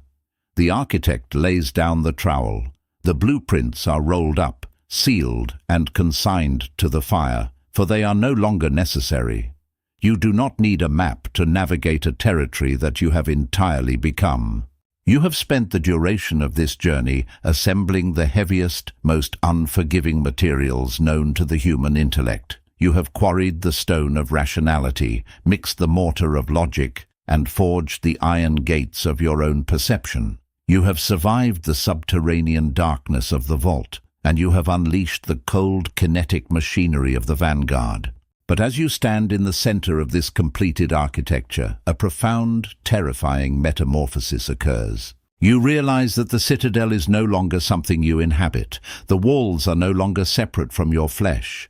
The heavy iron is no longer a tool in your hand. Through the relentless, crushing pressure of your daily discipline, a phase transition has taken place at the most fundamental level of your consciousness. You have not merely built a fortress, you have petrified. You have transitioned from a biological organism, fragile and susceptible to the weather, into a singular, hyper-dense geological fact. You have become the unshakable monolith. To understand the supreme metaphysical weight of this final state, we must discard the vocabulary of psychology and adopt the vocabulary of astrophysics. We must examine the mechanics of a singularity. In the cosmos, when a massive star exhausts its nuclear fuel, it does not simply fade away. It collapses inward under the catastrophic weight of its own gravity. The core compresses. The density reaches mathematical infinity. It becomes a black hole, an entity of such staggering, incomprehensible gravitational power that the normal laws of physics simply cease to function within its perimeter. It generates an event horizon, an absolute boundary. Anything that crosses this boundary, including light itself, is instantly pulled into the core and crushed into zero-dimensional silence. The monolith operates as a psychological singularity. Before this journey, your mind was a diffuse cloud of gas. It was spread thin, reacting to every passing comet, losing its heat to the vacuum of space. You were easily disturbed, easily influenced, and easily shattered. But through the brutal contraction of your desires and the violent severing of your external dependencies, you collapsed your energy inward, you increased your internal gravity, and now you have generated your own psychological event horizon. The chaos of the world continues to swirl around you. The hysteria of the herd, the insults of your enemies, the catastrophic headlines of the global theater, and the frantic, disorganized noise of human suffering are constantly hurled in your direction. But when these elements cross your event horizon, they do not disturb you. They are not reflected back. They are instantly, silently crushed into nothingness by the sheer terrifying density of your ataraxia. You absorb the kinetic energy of the world's madness, and you yield absolutely zero reaction. You have become an abyss that consumes the noise and returns only perfect, undisturbed silence. The world looks at you and sees an impossibility, a human being who cannot be moved, who cannot be provoked, and who cannot be corrupted. This state of absolute, unyielding density requires the final obliteration of the most universally cherished human emotion. To finalize the monolith, you must execute the ultimate philosophical heresy. You must annihilate hope. Society elevates hope to the status of a sacred virtue. You are taught that hope is the anchor of the soul, the light in the dark, and the only force that keeps a human being moving forward through tragedy. The herd believes that to lose hope is to surrender to despair. They are profoundly mathematically wrong. Hope is a beggar's emotion. It is the posture of a victim. To hope is to look at the sky and desperately plead for the future to arrange itself according to your preferences. Hope is an admission of powerlessness. It implies that you are a fragile vessel, tossed upon a violent ocean, praying that the wind will change direction before you are smashed against the rocks. When you operate on hope, you are fundamentally rejecting the present moment, holding your breath and waiting for a rescue that you do not control. The monolith does not hope. The monolith possesses something infinitely more lethal and structurally sound. The monolith possesses certainty. You do not hope that the economy will recover. You possess the cold, mathematical certainty that you have the capability to execute your duty regardless of the financial weather. You do not hope that people will treat you with justice. You possess the absolute certainty that the cruelty of others cannot penetrate your stone. You do not hope that you will survive the storm. You are the certainty of the rock upon which the storm will break itself. When you replace hope with certainty, you reclaim the final fraction of your thermodynamic energy. You are no longer bleeding your focus into the unpredictable fog of tomorrow. You are locked entirely and violently into the hyper-compressed coordinate of right now. This brings us to the ultimate Stoic confrontation, the final test of your architecture. The ancient philosophers conceptualized the life cycle of the universe through a doctrine known as ekpyrosis, the great conflagration. They posited that the cosmos operates in massive, eternal cycles. At the end of every epoch, the universe is entirely consumed by an ocean of cosmic fire. Everything is burned. The empires, the mountains, the oceans, and the histories are reduced to elemental ash. The cosmos is purified by absolute destruction, only to be reborn and begin the cycle anew. You must apply the physics of ekpyrosis to your own existence. Imagine the great fire is approaching. The sky turns the color of burning iron. The heat rolls across the horizon. The uncalibrated masses fall to their knees. They weep for their unfulfilled ambitions. They scream as their luxury, their status, and their carefully curated identities are turned into smoke. They curse the heavens because the universe is destroying the only things they ever valued. How does the monolith face the cosmic fire? You stand perfectly still. You do not run because there is nowhere to run from the physics of the universe. You do not weep because you already balanced the ledger. You already relinquished your ownership of the world in the dark isolation of your own mind. You watch the fire approach and you welcome it. You welcome the ekpyrosis because you know the chemical composition of your own architecture. You know that fire can only consume what is perishable. It can burn wood, it can melt gold, it can vaporize flesh. But fire cannot burn the logos. Fire cannot consume pure logic. It cannot melt the mathematics of cause and effect. It cannot destroy the objective truth of your discipline. Because you have aligned your consciousness entirely with the fundamental, indestructible organizing principle of the cosmos, you share its immortality. When the fire washes over you, it will burn away your titles, it will burn away your reputation, it will burn away your physical body, but the core of your existence, the absolute dense singularity of your reasoned choice, will remain glowing, silent, and entirely intact in the center of the ashes. You are no longer a student of the universe. You have undergone the apotheosis. You have become a localized, breathing manifestation of the universe's own organizing principle. You are the logos experiencing itself through the geometry of human biology. This is the end of the psychological evolution. There are no further steps. There are no higher peaks to climb. When you reach this state, the nature of your daily life becomes sublimely simple.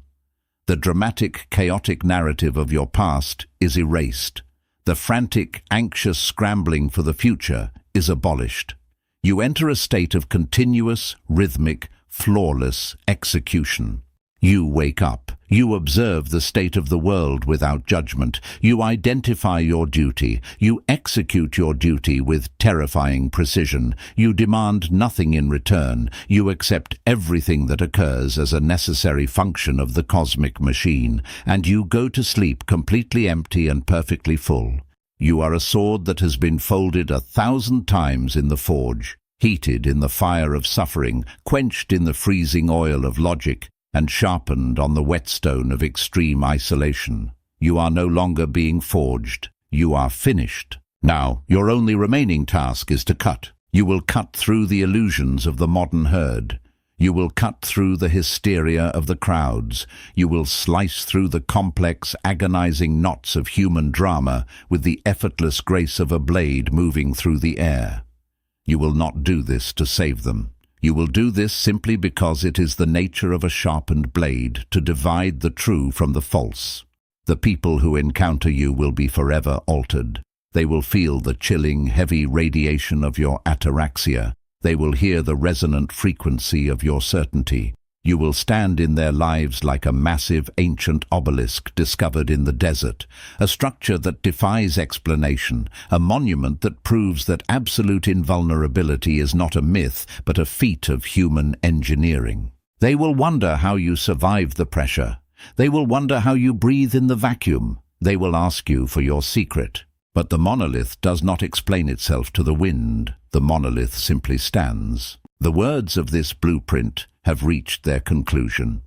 The scaffolding of this audio transmission is now falling away. The external voice that has guided you through the physics of disturbance, the geometry of desire, and the mathematics of loss is about to go permanently silent. But as this voice fades into the ether, it does not leave a void, it leaves an empire. The transmission ends here. The instruction is complete. The heavy iron door of your perception is closing for the final time. The lock is turning. The outside world is being severed. Listen closely to the audio track as the frequency drops. Listen as the background noise of the universe is completely dialed down to zero. What remains is not an empty room. What remains is the vast, highly pressurized, perfectly illuminated courtyard of your own sovereign mind. Hold the line, maintain the geometry. You are unbreakable, you are the stone, you are the monolith. And now there is nothing left but the silence.